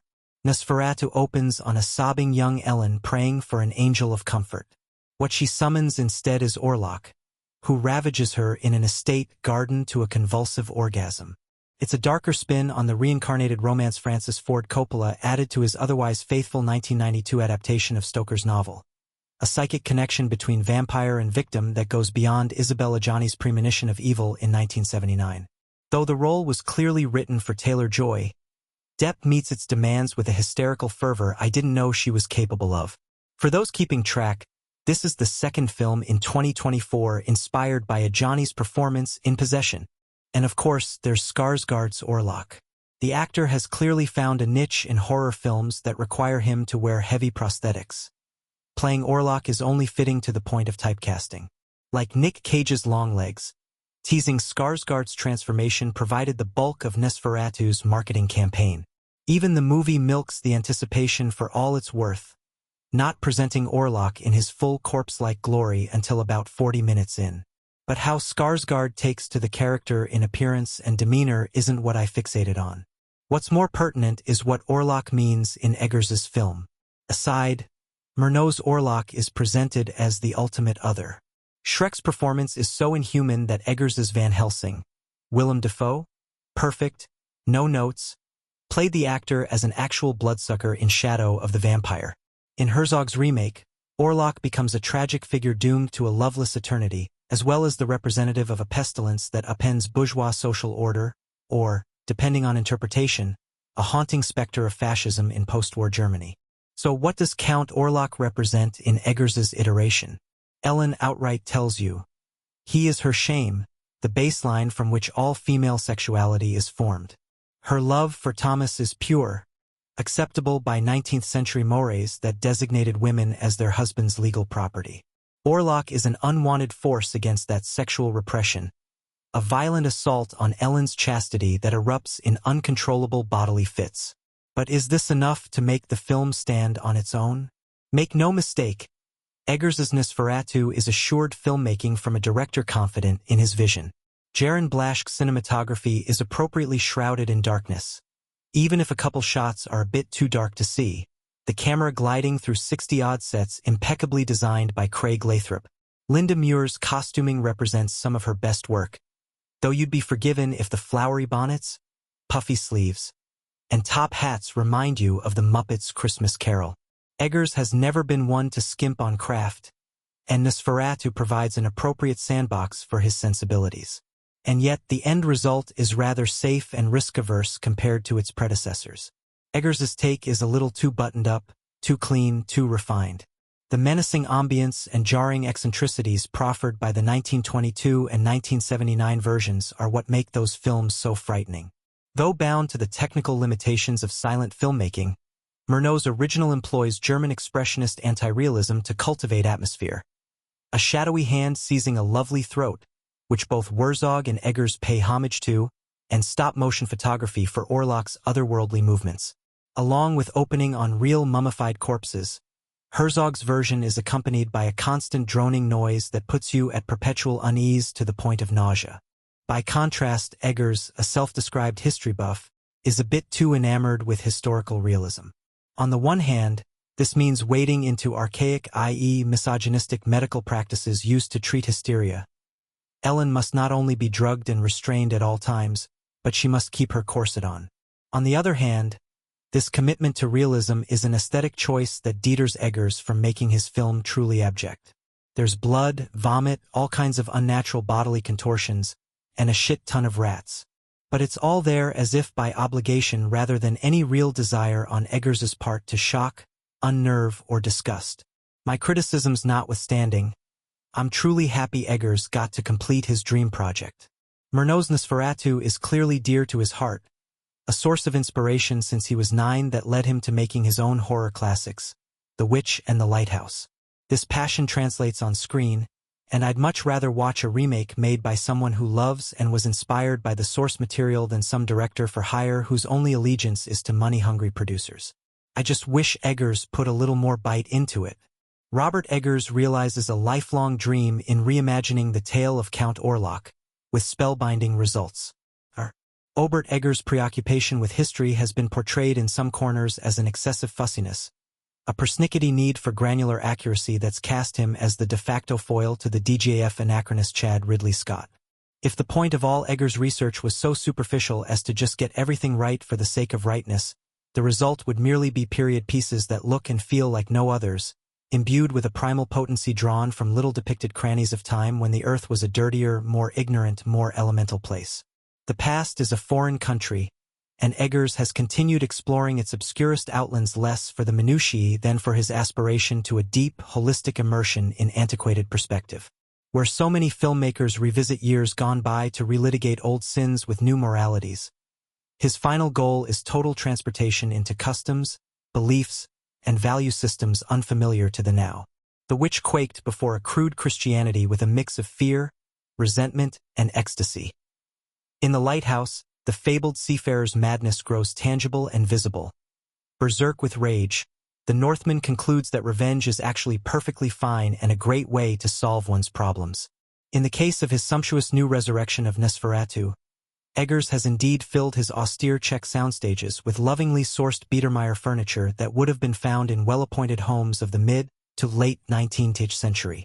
But he mines as much inspiration from the trappings of his Transylvanian setting as he does from the zeitgeists of Bram Stoker and Fritz Lang's respective moments, adopting the psychology of the initial Dracula novel and the expressionist aesthetics of its bastard German offspring that first stalked the screen. This harmonious meeting of artist and material isn't just the most faithful rendering of Stoker's text, but the rare vampire picture to enter the bloodstream of the genre and engage it on the cellular level, reducing the mythological mainstay back to its original sin essence of sex and death, so that modern viewers might experience the attendant flushes of attraction and repulsion anew. Behold, an immaculate feat of craft coursing with and in delirious thrall to a malevolent power, as unknown as darkness itself yet as central to human impulse as a heartbeat. Like any good host, Count Orlok, Bill Skarsgård, in there somewhere, knows how to make an entrance, and the film plays it stingy with him until the grand unveiling of a mustachioed, Central European accented ghoul in the customary garb of the then-nascent Romania. This may seem needlessly literal-minded, if not for the distinct significance of the character's ethnic background. Stoker conceived Dracula as a dusky, Slav-adjacent alien, relocating to England with a symbolically loaded casketful of soil to infect pure, Anglo women. Eggers channels the xenophobic undercurrent into an all-consuming dread of coming in multiple forms, the anxiety over immigration entwined with the mounting tension of orgasm and an overall sense of ambient, intensifying anticipation.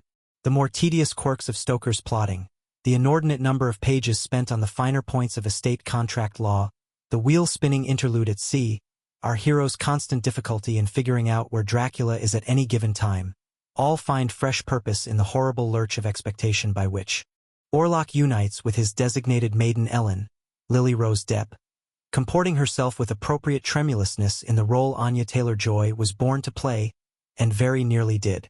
Her carnal convulsions signaling Orlok's approach make the erotic component at play all but explicit, the Western tendency to fetishize a dominant, unrefined other forming the flip side to the terror of outside infection embodied here by the swarms of rats spreading the plague through Europe. Whether we're getting ravished or getting killed, all our instinctual animal life force emanates from the same Freudian wellspring of ID.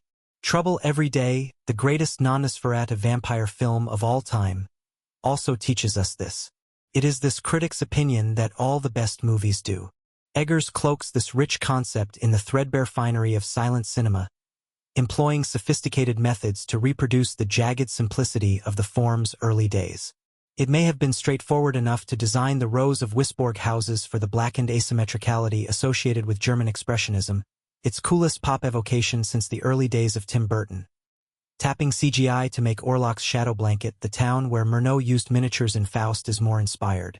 Everything in the film points back to its origins a century ago, starting with the fold-timey logo for a Focus Features moving picture, though that's the most winky, self-conscious touch in a more naturally integrated style.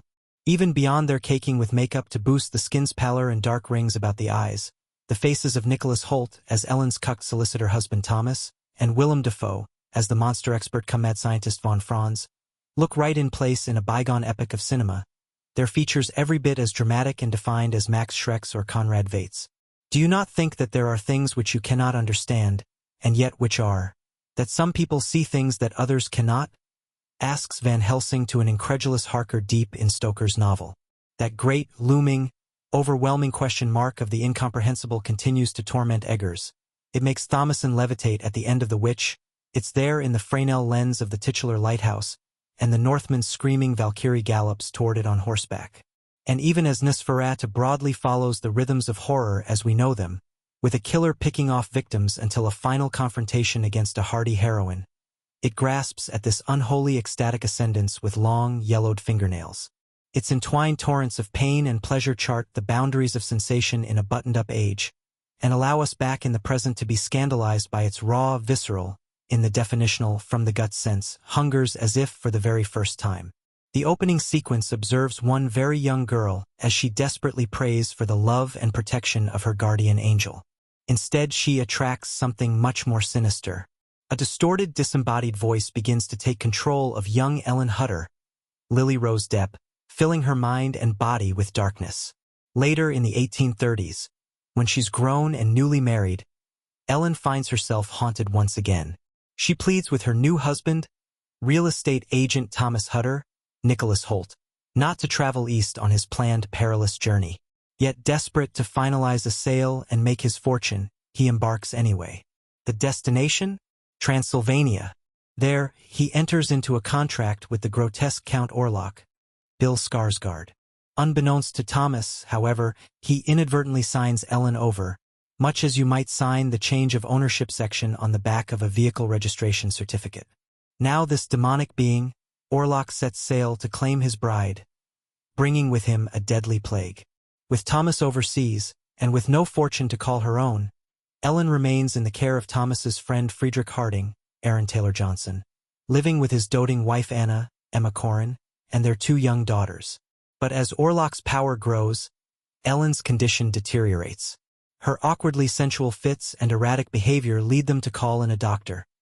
Then a supernatural expert, Professor Albin Eberhard von Franz, Willem Dafoe. After a quick grope, he's able to finally provide fuzzy exposition as to the nature of Ellen's problem. Meanwhile, Thomas narrowly escapes the nightmarish realm of Orlok's castle with his life. Reunited with Ellen and the Hardings, Thomas watches on as the entire city is drawn into Orlok's growing web of death. Illness spreads and Orlok's lackeys descend into feral madness. Ellen's escape seems increasingly hopeless, building to a tragic and disgusting climax. This is the second remake of F. W. Murnau's iconic 1920s Nosferatu. The first remade in 1979 by Werner Herzog, and visually it's just as striking, paying a respectful homage to the original. If there's one thing writer-director Eggers excels at, it's creating rich and weirdly textured worlds. There for all to see in The Witch, The Lighthouse, and The Northman. Everything in this 19th century setting, from the carriages to the streets to the homes to the costumes, is captured with a keen eye and attention to detail. Each cinematic element, shot by Jaron Blaschke, elevates the action and contrasts with the grotesque physicality of the monsters and violence. Eggers combines horror, disgust, and artistry in a manner that's visceral and immersive. The sound design and score amplify the tension tenfold, adding texture to every oozing wound, rotting piece of flesh, and unsettling moment. Also, for fans of the What We Do in the Shadows TV series, Bill Skarsgård's voice as the Count is a true testament to Kayvan Novak's Nander the Relentless. Unfortunately, however, dig any deeper into the festering scabs of the narrative, and what you'll find is something shallow and somewhat dated. Ellen's stakes are impossibly high from the beginning, but her role as a victim is reductive. The performances, while committed, lean to the overly theatrical, and there's little authenticity to any of the characters. This is surprising given the caliber, talent, and track record among the entire cast, and this fact points the gnarled fingers of blame in another direction. There's a distinct lack of nuance to the dialogue. Motivations feel unclear or inconsistent. And even despite Defoe's best attempts to explain the lore to us, Orlok's power is vague. He can control people, yet requires their free will to submit. He orchestrates elaborate schemes with a network of followers and is almost omnipotent in some ways, but must resort to engaging in a Twilight-style strategy of wooing Ellen by popping in and out of windows. This leads on to the most troubling element of Nosferatu, the portrayal of its female characters. In this adaptation, women are simply objects to be consumed. Ellen's youth and beauty serve as a stark contrast to Orlok's vile, decrepit desire, and her arc is markedly close to a metaphor for childhood sexual abuse. She is groomed in her youth by an older, powerful man and carries that trauma and shame into adulthood and her marriage. This dynamic is made worse by the professor's flippant comment in the final act. He casually insists it was Ellen's own darkness that caused these events, effectively blaming her for Orlok's obsession. Meanwhile, the Hardings' relationship is framed as passionate, intimate. Yet when Anna dies, Friedrich removes her from her coffin and sexually assaults her corpse. In the wake of real-life cases like Giselle Pellicot in France, this depiction of a man's entitlement to his wife's body is profoundly disturbing in the worst taste possible. And let's not forget the exploitative nature of how Ellen is presented on screen, often topless and writhing in sexual pleasure. By contrast, when Thomas undergoes a similar process of possession, his clothes aren't see-through nor does the camera linger on his torso. Funny that. Then finally, adding insult to the gaping wound is the pacing. Starting the action at such an intense level of threat just leaves nowhere to go. The gratuitous violence becomes monotonous. So this, combined with an underdeveloped story without anyone to root for, and the prolonged runtime peppered with extremities, simply sitting through this film is nothing short of a graft. Eggers' iteration of Nosferatu is certainly horrifying, but for all the wrong reasons. While the film succeeds as a visual spectacle, it's clear that some demons should stay in the grave. Directed by Robert Eggers, Nosferatu is set in the Victorian era in the fictional town of Wisborg, Germany. The film follows newlyweds Ellen and Thomas Hutter, a land agent tasked with closing a property deal with the mysterious Count Orlok who lives in a remote region of the Romanian countryside. Hoping to secure extra money to start their marriage, Thomas takes a 6-week journey to Orlok's isolated estate. Left behind, Ellen stays with family friends, but we quickly learn she's been haunted by nightmares of a demon for most of her life, visions that had disappeared after her marriage. However, these visions weren't just bad dreams. They were signs of a demonic attachment, one that Count Orlok wants to reclaim through manipulation, seduction, and psychological torment. The structure of Nosferatu follows the general outline of Dracula, with some unique deviations, but the essence of vampire drama is basically the same. In fact, it's so similar that back when the original film was first released in 1922, Bram Stoker's widow sued the producers and won, ensuring that Bram Stoker is credited as one of the writers on the film, which should be a lesson for everyone to not mess with the granddaddy of vampires. Performances and characters. Overall, the casting for Nosferatu was well done, but something just didn't feel right with the film itself. Ellen Hutter, played by Lily Rose Depp, delivering a decent performance that took turns between overly serious to comical, primarily due to some of her close-up camera angles. Her husband Thomas, played by Nicholas Hoult, emerges as one of the strongest performances in the film, capturing his confused descent into madness and fear while under Count Orlok's influence. He was compelling, and you genuinely feel his disorientation and dread as he navigates the Count's grim estate. Willem Dafoe is strangely spectacular in his role of Professor von Franz, but his mad, campy energy made it feel like he was actually in a different movie from everyone else. It felt like he got what this movie should have been while the rest of the cast took on their roles with grim seriousness, which I'll get to in a moment. Count Orlok, played by Bill Skarsgård, isn't at all what I imagined for this part, but he did a great job, bringing a no-nonsense menace to role. For most of the film, he's obscured in shadows or seen at unsettling angles, which builds suspense effectively. When he's finally revealed, his physical appearance doesn't quite match the iconic imagery from the original Nosferatu, despite the marketing heavily relying on that classic look. Instead, the design choices for the vampire lean into the grotesque, but they did preserve the look and atmospheric feel of his hands and their interplay with the light and shadow on the wall. Artistic direction. The film is an artistic masterpiece visually. Shot in stark black and white on 35mm film, it captures the haunting, grainy decay of the Victorian world. Shadows and light play a critical role, becoming characters in their own right and creating a sense of unease in almost every frame. The cinematography in each scene also echoes the style of early cinema, leaning into negative space and claustrophobic framing that heightens the film's oppressive atmosphere. I feel this was why the film was made, so that they could remake the original but with modern technology that made it look like the original. I actually wish they had changed things up, like adding a hint of sepia tone or muted color grading to the visuals to add more visual depth to the storytelling. The dialogue. As visually stunning as the film is, the dialogue feels like it was ripped straight from the Victorian era with zero updating, or very poor updating. This just made it come off as disconnected and like the actors either didn't understand what they were saying, or they knew what they were saying and couldn't figure out how to say it in a way that didn't sound awkward and ridiculous. As a result, there were so many points during a serious scene when the audience would just start awkwardly laughing. If it had just happened once or twice, it might have been a mistake, but it happened routinely, which made it feel more like a directorial choice that the cast, other than Willem Dafoe, just didn't get and couldn't deliver. It would have been far more effective if they had slightly modernized the text to roll off the actors' tongues more fluidly and wouldn't ring so false in the audience's ears. Narrative and pacing. At well over 2 hours, Nosferatu overstays its welcome, and I was wishing that Buffy Summers would time travel and universe jump just to put me out of my misery toward the end of the film. The pacing was inconsistent, with long stretches of lingering shots, scenes that didn't need to exist, and repetitive sequences that sapped the energy from the narrative.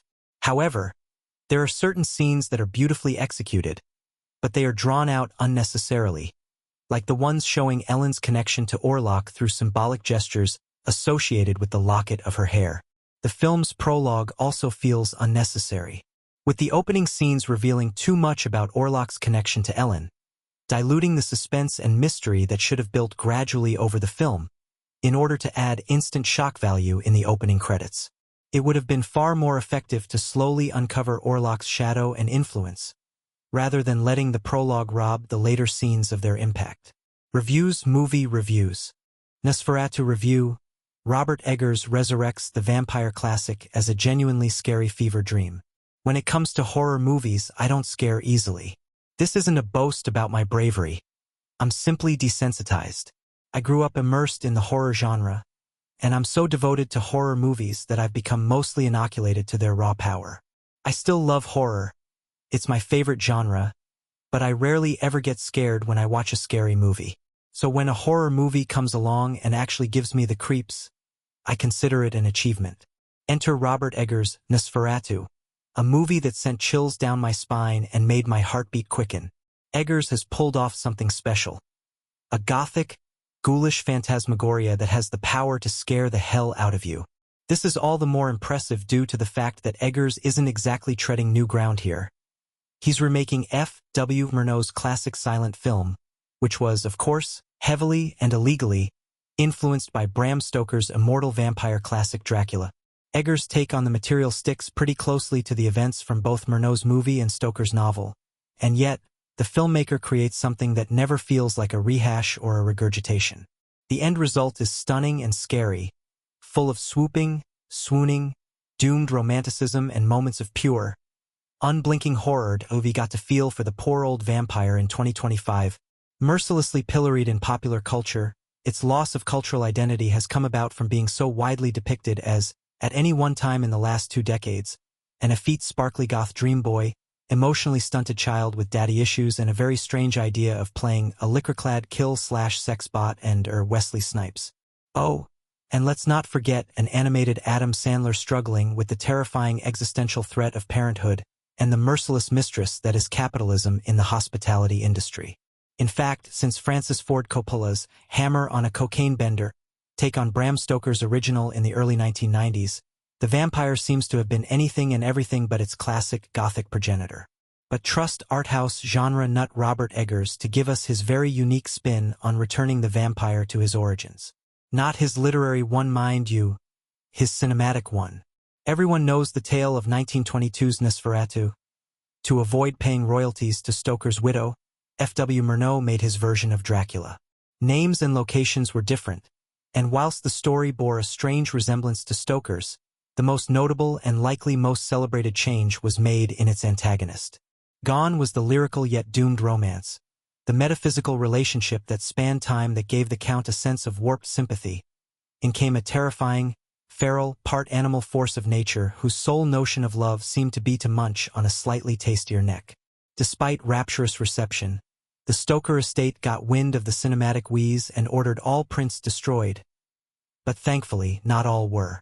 And Murnau's film, and the haunting and wonderfully unknowable actor Max Schreck's terrifying vampiric portrayal passed into popular culture infamy.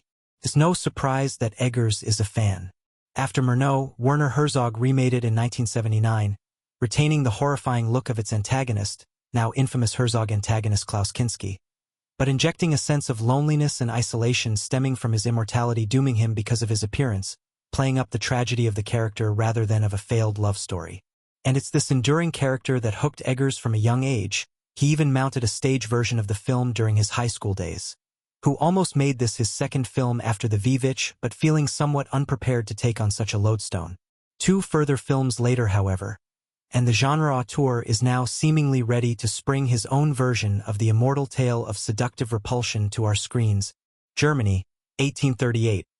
As her husband, Nicholas Hoult, a keen young fellow trying to make his way as an estate agent, is tasked with sealing a very important client in a far-off land, his wife, Lily Rose Depp. Herself having struggled with some form of mental health issues for most of her young life, suddenly starts to have visions of a monstrous demon. A demon she is strangely drawn to, a demon she calls out to, and a demon who responds, across time and across space.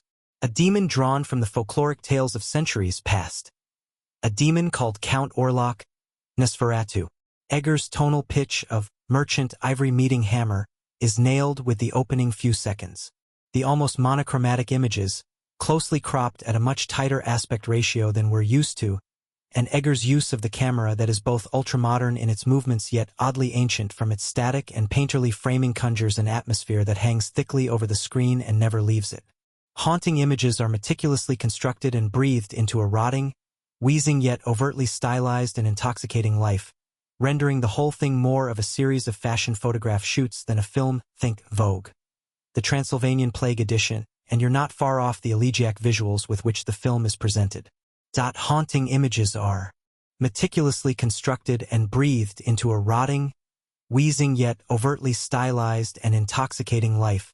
Yet that magazine analogy sadly begins to ring true as to the rest of the film as its 132 minutes start to slowly creep on. Eggers adds very little to the very traditional and very well-known narrative beats of the original film, meaning it all starts to become a little empty. The opening act lulls into a false sense of story security as we're still being seduced by the stunning visuals. By the time we enter the third act, we're left with nothing but waiting for the beats we know are coming. By this time, the Baroque nature of the film starts to become a little too much, in a way that his previous films never felt, making it a little too easy to simply disengage with the storytelling. Herzog added that pathos of the loneliness of the character. Eggers grants us nothing similar to make the film be more than what has come before. For all of its visual glory, there will be nothing in here that is remembered like the iconic shots of the previous films. And with little additional narrative color added, it begins to feel like a simple remake, something we didn't expect from Eggers, known in his previous works for his addition of thematic complexity to simple genre pieces, all of which is sadly missing here. The cast do well enough with their material but are little more than elegant window dressing in Eggers' tableaus. Depp is the nominal lead of the film, her breathy links to the mysterious Count manifesting in every way from horny schoolgirl longings to whole-body convulsing fits, and despite a fairly flat arc, convinces easily of her troubles. Hoult, Aaron Taylor-Johnson and Willem Dafoe deliver their exposition with vim and vigor, despite feeling very much cut from the same cloth as Anthony Hopkins's overblown Van Helsing in FFC's riotously bananas Dracula reboot. Only a lot less fun. And Bill Skarsgård adds yet another horror icon to his filmography, his incredibly impressive vocalization creating far more of the character than the questionable visual design does. Impressively gnarly and suitably monstrous, it nonetheless feels an odd mix of Orlok and the more urbane Dracula, and it just doesn't quite work, with more comments heard from those streaming out of the cinema poking fun at one particular aspect of the design than anything else, which likely was not the intended impact. It's a strange sensation thinking back on this viewing. Eggers' films to date have been broiling in atmospherics, complex and rich in their thematic explorations of deep-seated facets of the human existence, belief and superstition, repression and psychological collapse, impacts of isolation, gender structures, man's relationship with nature, etc., through straightforward genre conventions, and yet just downright odd at times. His Nosferatu has the same evocative and stunning atmospherics but feels curiously simple for a man of his obvious cinematic predilections, adding little of his thematic complexity, and arguably any that is here has always been there. This, of all his films, was crying out for. And with a story that is so familiar, so ingrained into our psyches even if we haven't seen all the films, it needed to add something different to the mix. And for this viewer, it didn't do enough to differentiate it from what's been told many times before. It's interesting to trace back the roots of vampire lore in modern culture. Stories of blood-sucking demons predate modern sensibilities, of course, but it was Bram Stoker's Dracula that inspired how we think of vampires more than any other work of literature or art. Stoker's novel was published in 1897, and just 25 years later the German silent film Nosferatu was released. Despite the story drawing from Transylvanian and other Eastern European folklore, as well as the legends of historical figures such as Vlad the Impaler, there were enough similarities between Dracula and Nosferatu that Stoker's estate sued. It's not hard to see why. Both stories feature a count, Dracula and Orlok respectively, residing in a mysterious castle in a distant land. In each story, a young clerk visits the vampire in his castle and narrowly escapes with his life. In both, the vampire then makes a voyage to the more civilized West, terrorizing the citizens there, Whitby, in England and Wisborg in Germany, while attempting to seduce a beautiful woman. Dracula and Orlok are each slain, though in different ways. The former is stabbed through the heart, the latter by daylight after being tricked by Ellen, played in Robert Eggers' Nosferatu by Lily Rose Depp. In Bram Stoker's Dracula, daylight only weakened a vampire's powers, but in Nosferatu it is fatal. There are other differences, of course. Dracula is handsome and charming, a seducer of women. He is the origin of the sexy vampire. Orlok is a hideous monster, and while he is very much a seducer of women in this retelling of Nosferatu, it is never sexy. Orlok is grotesque and monstrous at every turn, a towering husk. Bill Skarsgård is absolutely marvelous in the role, his breath ragged, his thick Romanian accent at once menacing and more than a little preposterous. It is Ellen's blood, her mystic connection to the other, that draws Orlok to her, ever since she was a girl. In this rendition of the classic back in 1922, Stoker's estate sued German director F.W. Murnau and won, citing copyright law. But, like Orlok, it was not so easy to kill the film. Copies had already made it to America, where public domain laws were much less strict, and it quickly became a cult classic. Along with Dracula, Nosferatu is one of the most influential pieces of art that shapes our notion of vampires today, inspiring filmmakers and novelists, artists and fans ever since.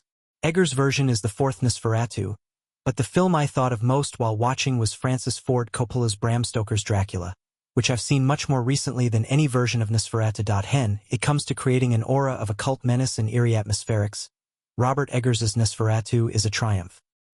His is such a rare talent that it seems almost unnecessarily picky to note the film's unevenness, with sensational sequences followed by weaker ones of uncertain effect.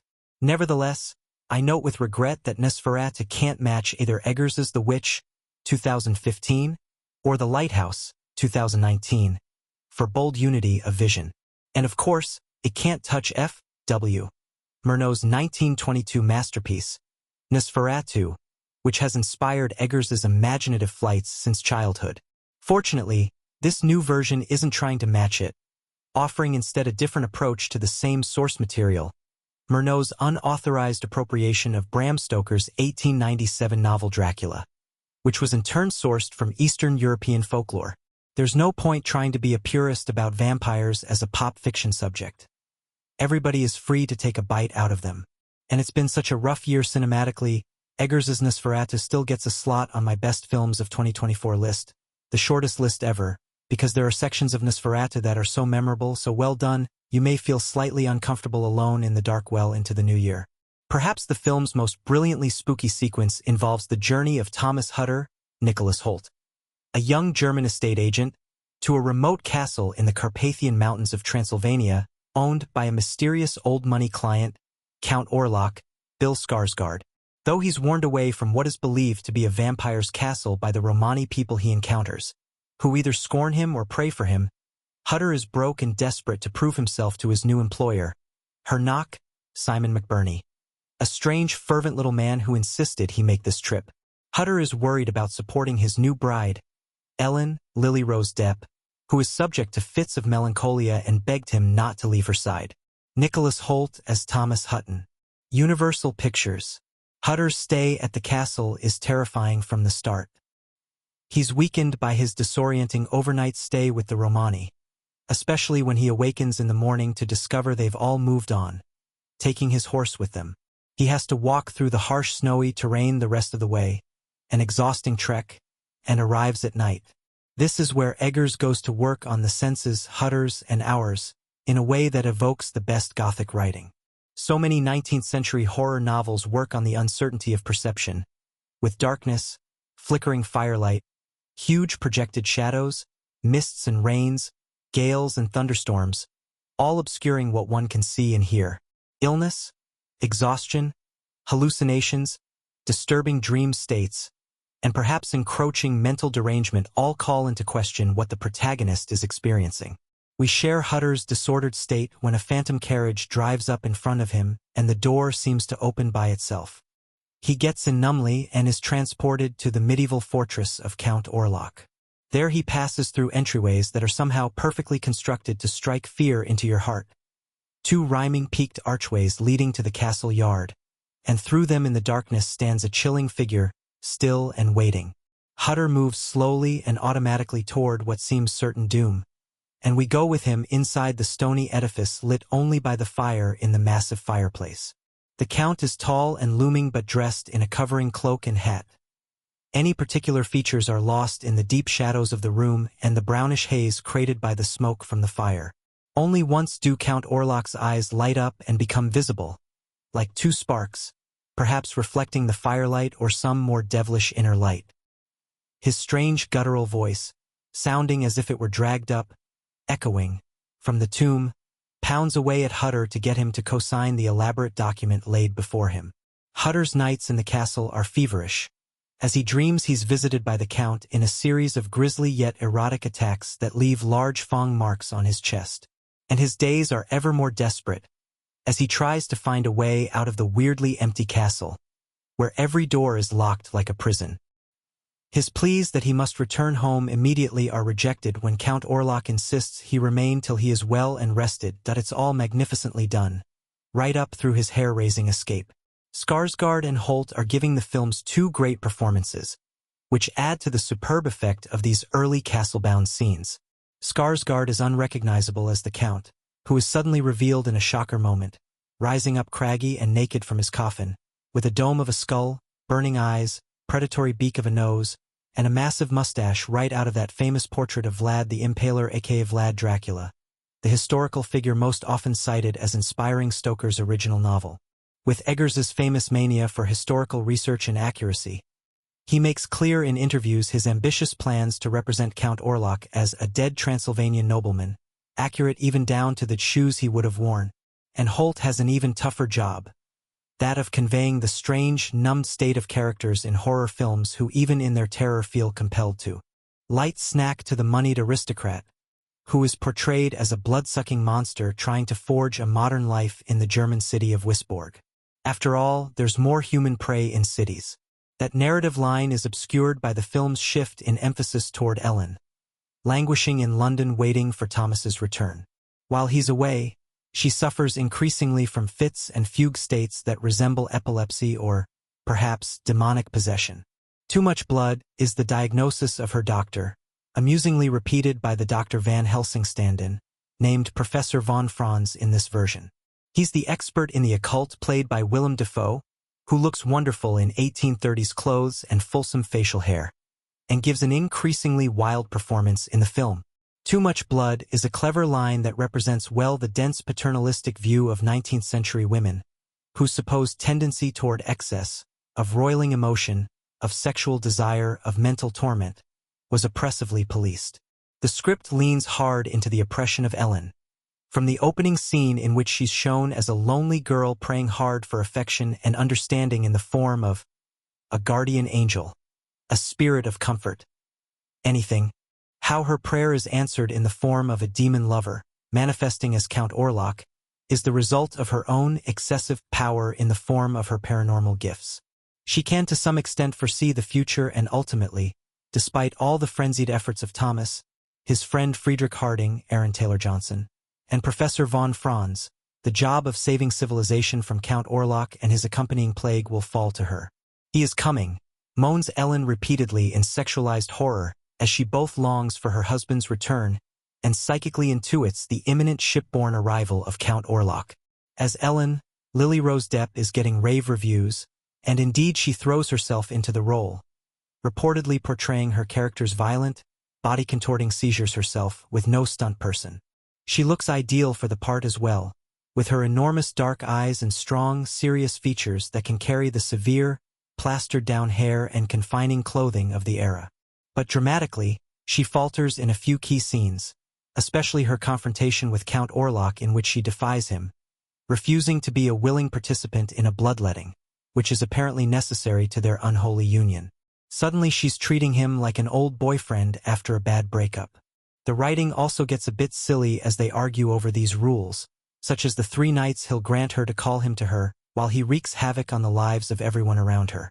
And who really wants more rules or explanations anyway, in the vampire genre, which is already chock full of rules and explanations. Eggers jettisoned many of the most familiar ones that have grown up around the vampire legend in stories and films. So there's no brandishing of crosses or hanging up of garlic in Nosferatu. Eggers wanted to unearth the vampire lore of older, harsher folklore. Vampires of folklore didn't always even drink blood. Sometimes they would strangle their victims. Sometimes they would fornicate with their victims night after night until they died. And while it makes perfect anatomical sense, Anglo-literary vampires would drink from the throat. But because of waking nightmares and old hag syndrome and the pressure of that feeling on your chest, many types of folk vampires would drink from the chest, which is what I do in the movie. In general, this reversion to the folkloric serves Eggers well. And though there are weaker aspects of Nosferatu mostly concentrated in the second half of the film, when Count Orlok is in Wisborg, the stronger scenes are the ones that stay with you. There's a great interlude on shipboard, for example, when a quaking seaman, one of the last ones alive, is desperate enough to go down to the hold and confront whatever is in the mysterious coffin-sized box. It's dark in the hold and the shifting movement of the lantern light reveals flashes of the background that all seems, in our fevered imaginations, to be teeming with ungodly life. Eggers also loads up the soundtrack in certain sequences with vague murmurs and chuckles and rustlings that are a brilliant way of portraying the living world beyond humankind. Really, he's so gifted at gothic horror. I'll be grateful if he spends the rest of his career fine-tuning his abilities in atmospheric unease, a sense of the world as fundamentally strange and ungovernable. We'd be more careful with the world if we took that attitude. Please use the sharing tools found via the share button at the top or side of articles. Copying articles to share with others is a breach of. They call them vampire movies for a reason. The monster is the star, the evil that lives on after the credits.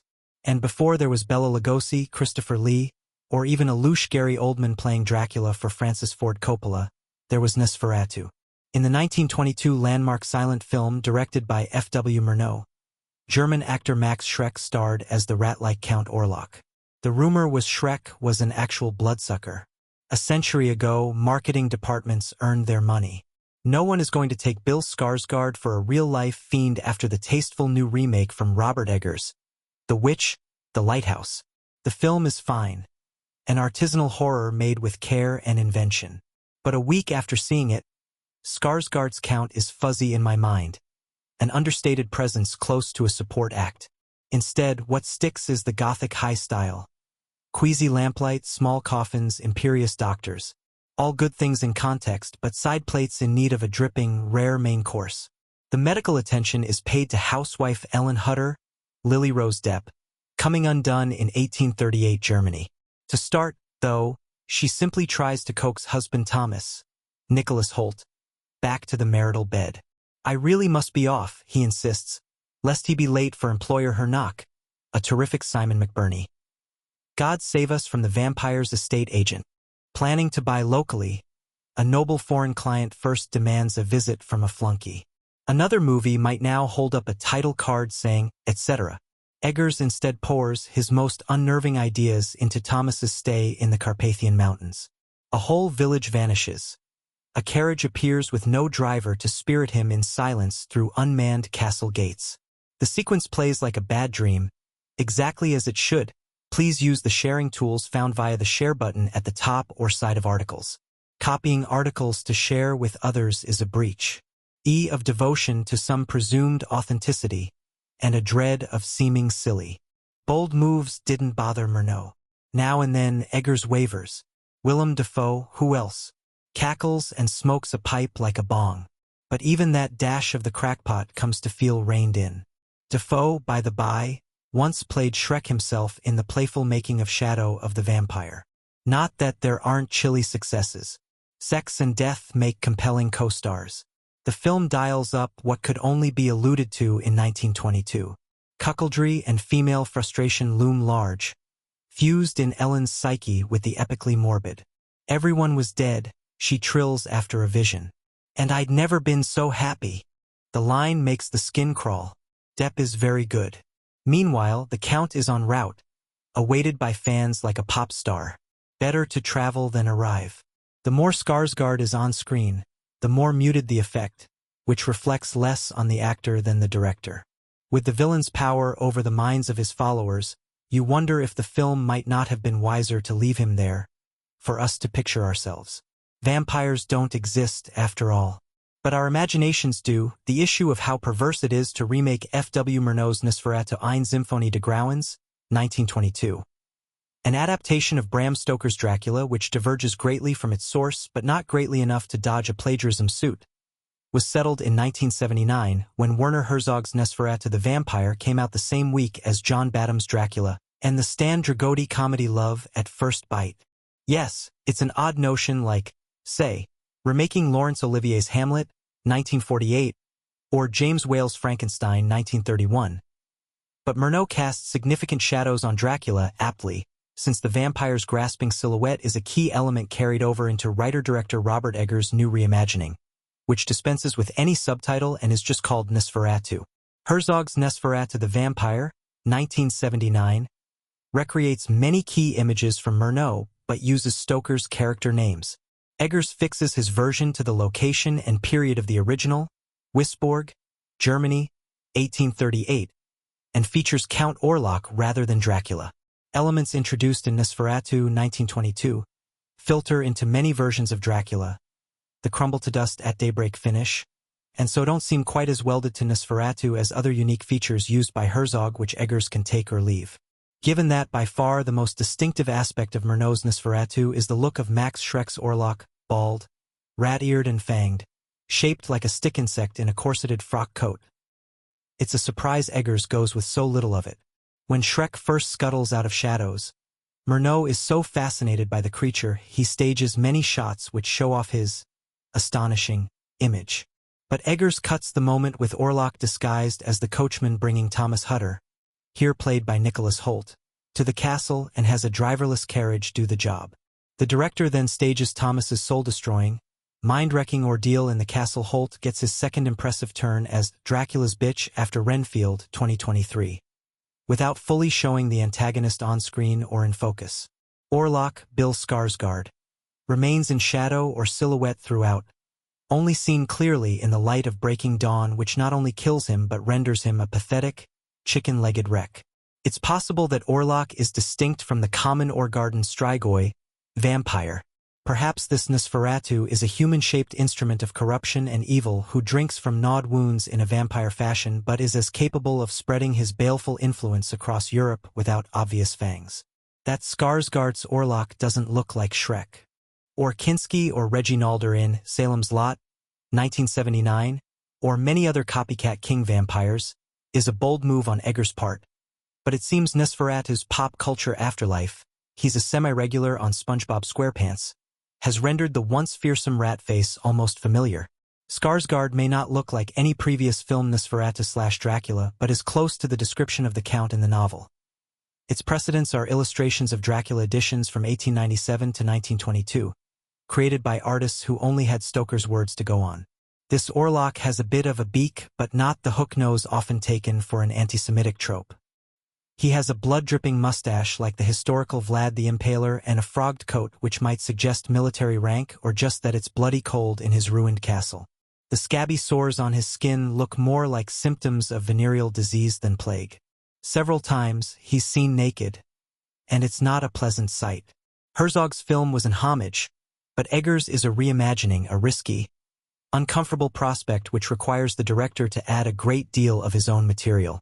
In a new twist, this Nosferatu is a Christmas movie. We're told that Knock, Simon McBurney, has run riot in Wisborg's Christmas market. A bourgeois home has a decorated tree and Orlok's visitations to Ellen, Lily Rose Depp, are on the pattern of the ghosts besetting Scrooge on 3 successive nights which roll together, as if the monster fractures time itself.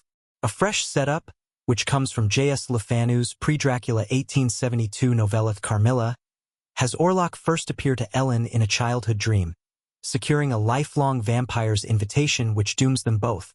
In The Witch, 2015, Eggers' ambiguous devil recruits a young woman cast out by puritanical early Americans to live deliciously. Orlok has much in common with Black Phillip, but only promises ruination.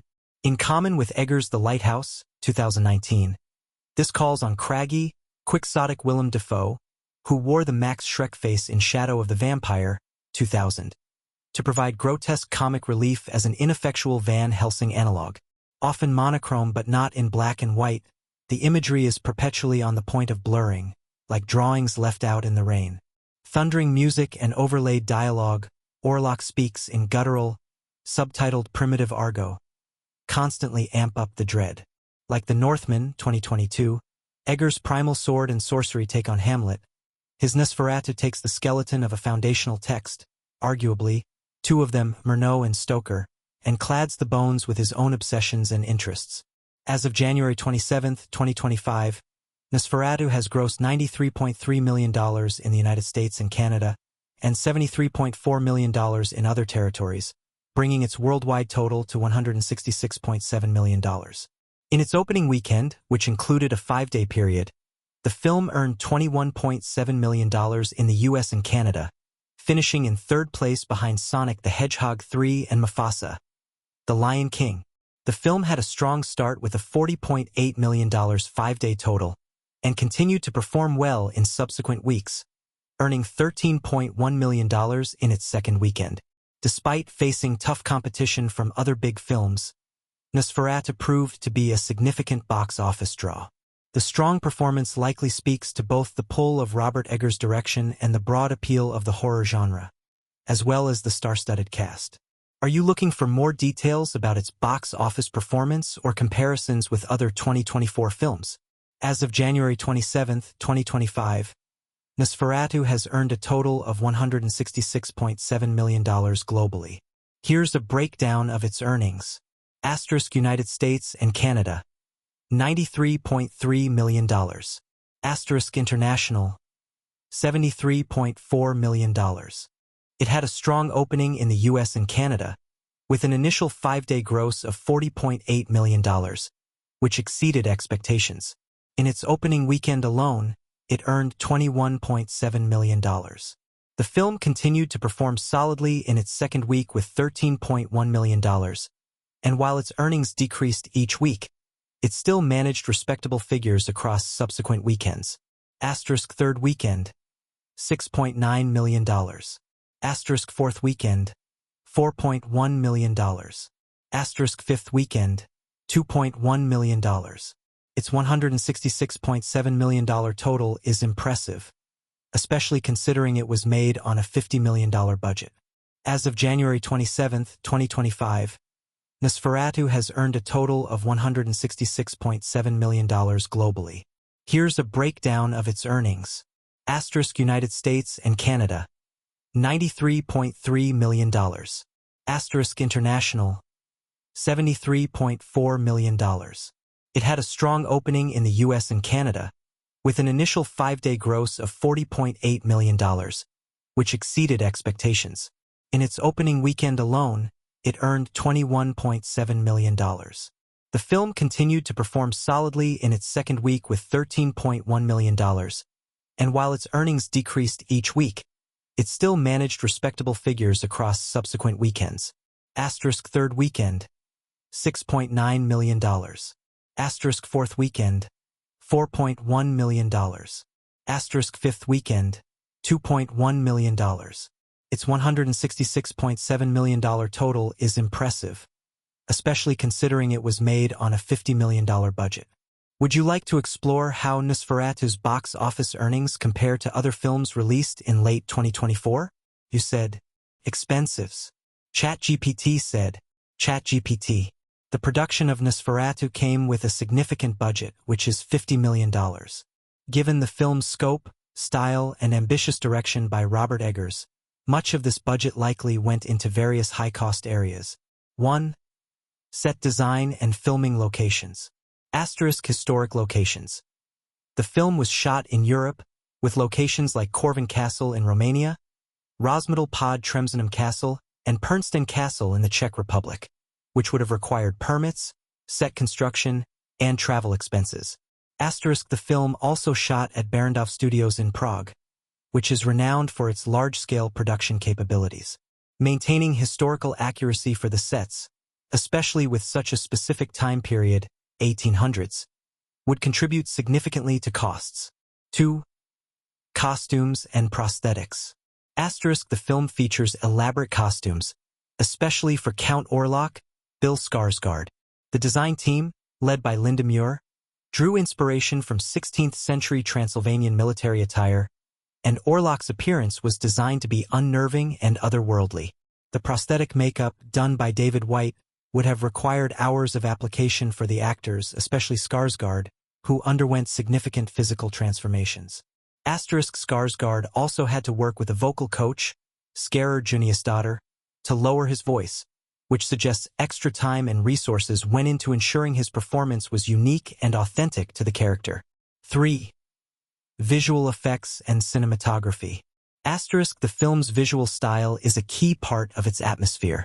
Cinematographer Jaron Blaschke, who collaborated with Eggers on The Witch and The Lighthouse, likely used special filters to create a desaturated, almost monochromatic look while shooting on 35mm film.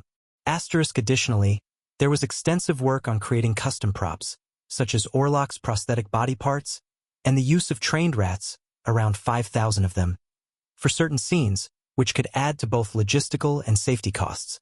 4. Actors and talent. Asterisk the film features a high-profile cast, including Bill Skarsgård, Lily Rose Depp, Nicholas Hoult, and Willem Dafoe, among others. A cast of this caliber would require competitive salaries, particularly given the physical transformations and acting intensity involved in a horror film like this. Asterisk some actors even kept items from the set as memorabilia, such as Hoult keeping Orlok's prosthetic penis, which adds an interesting touch to the film's production value. 5. Music and sound. Asterisk the film's score, composed by Robin Carolyn, is noted for its melancholic and haunting qualities. Carolyn worked on this alongside Eggers, making sure that the music heightened the film's emotional weight. Music production in this style, especially for a period piece, would have been both time-consuming and costly. 6. Post-production and distribution. Asterisk after filming wrapped in May 2023, editing, sound design, and color grading would have required meticulous attention to detail. The film was released in IMAX and Dolby Cinema, so these formats would have incurred extra post-production costs to ensure the film's high quality in these premium viewing experiences. Asterisk in addition to the domestic distribution by Focus Features, Universal Pictures took on the international release, which would involve significant marketing and distribution costs. Final thoughts. With a $50 million budget, Nosferatu invested heavily in visual and atmospheric elements, as well as the quality of its cast and historical accuracy. Considering its impressive worldwide box office gross of $166.7 million, it has already proven to be quite a successful venture, both financially and critically. Would you like to know more about how this compares to other high-budget horror films or Robert Eggers's past work?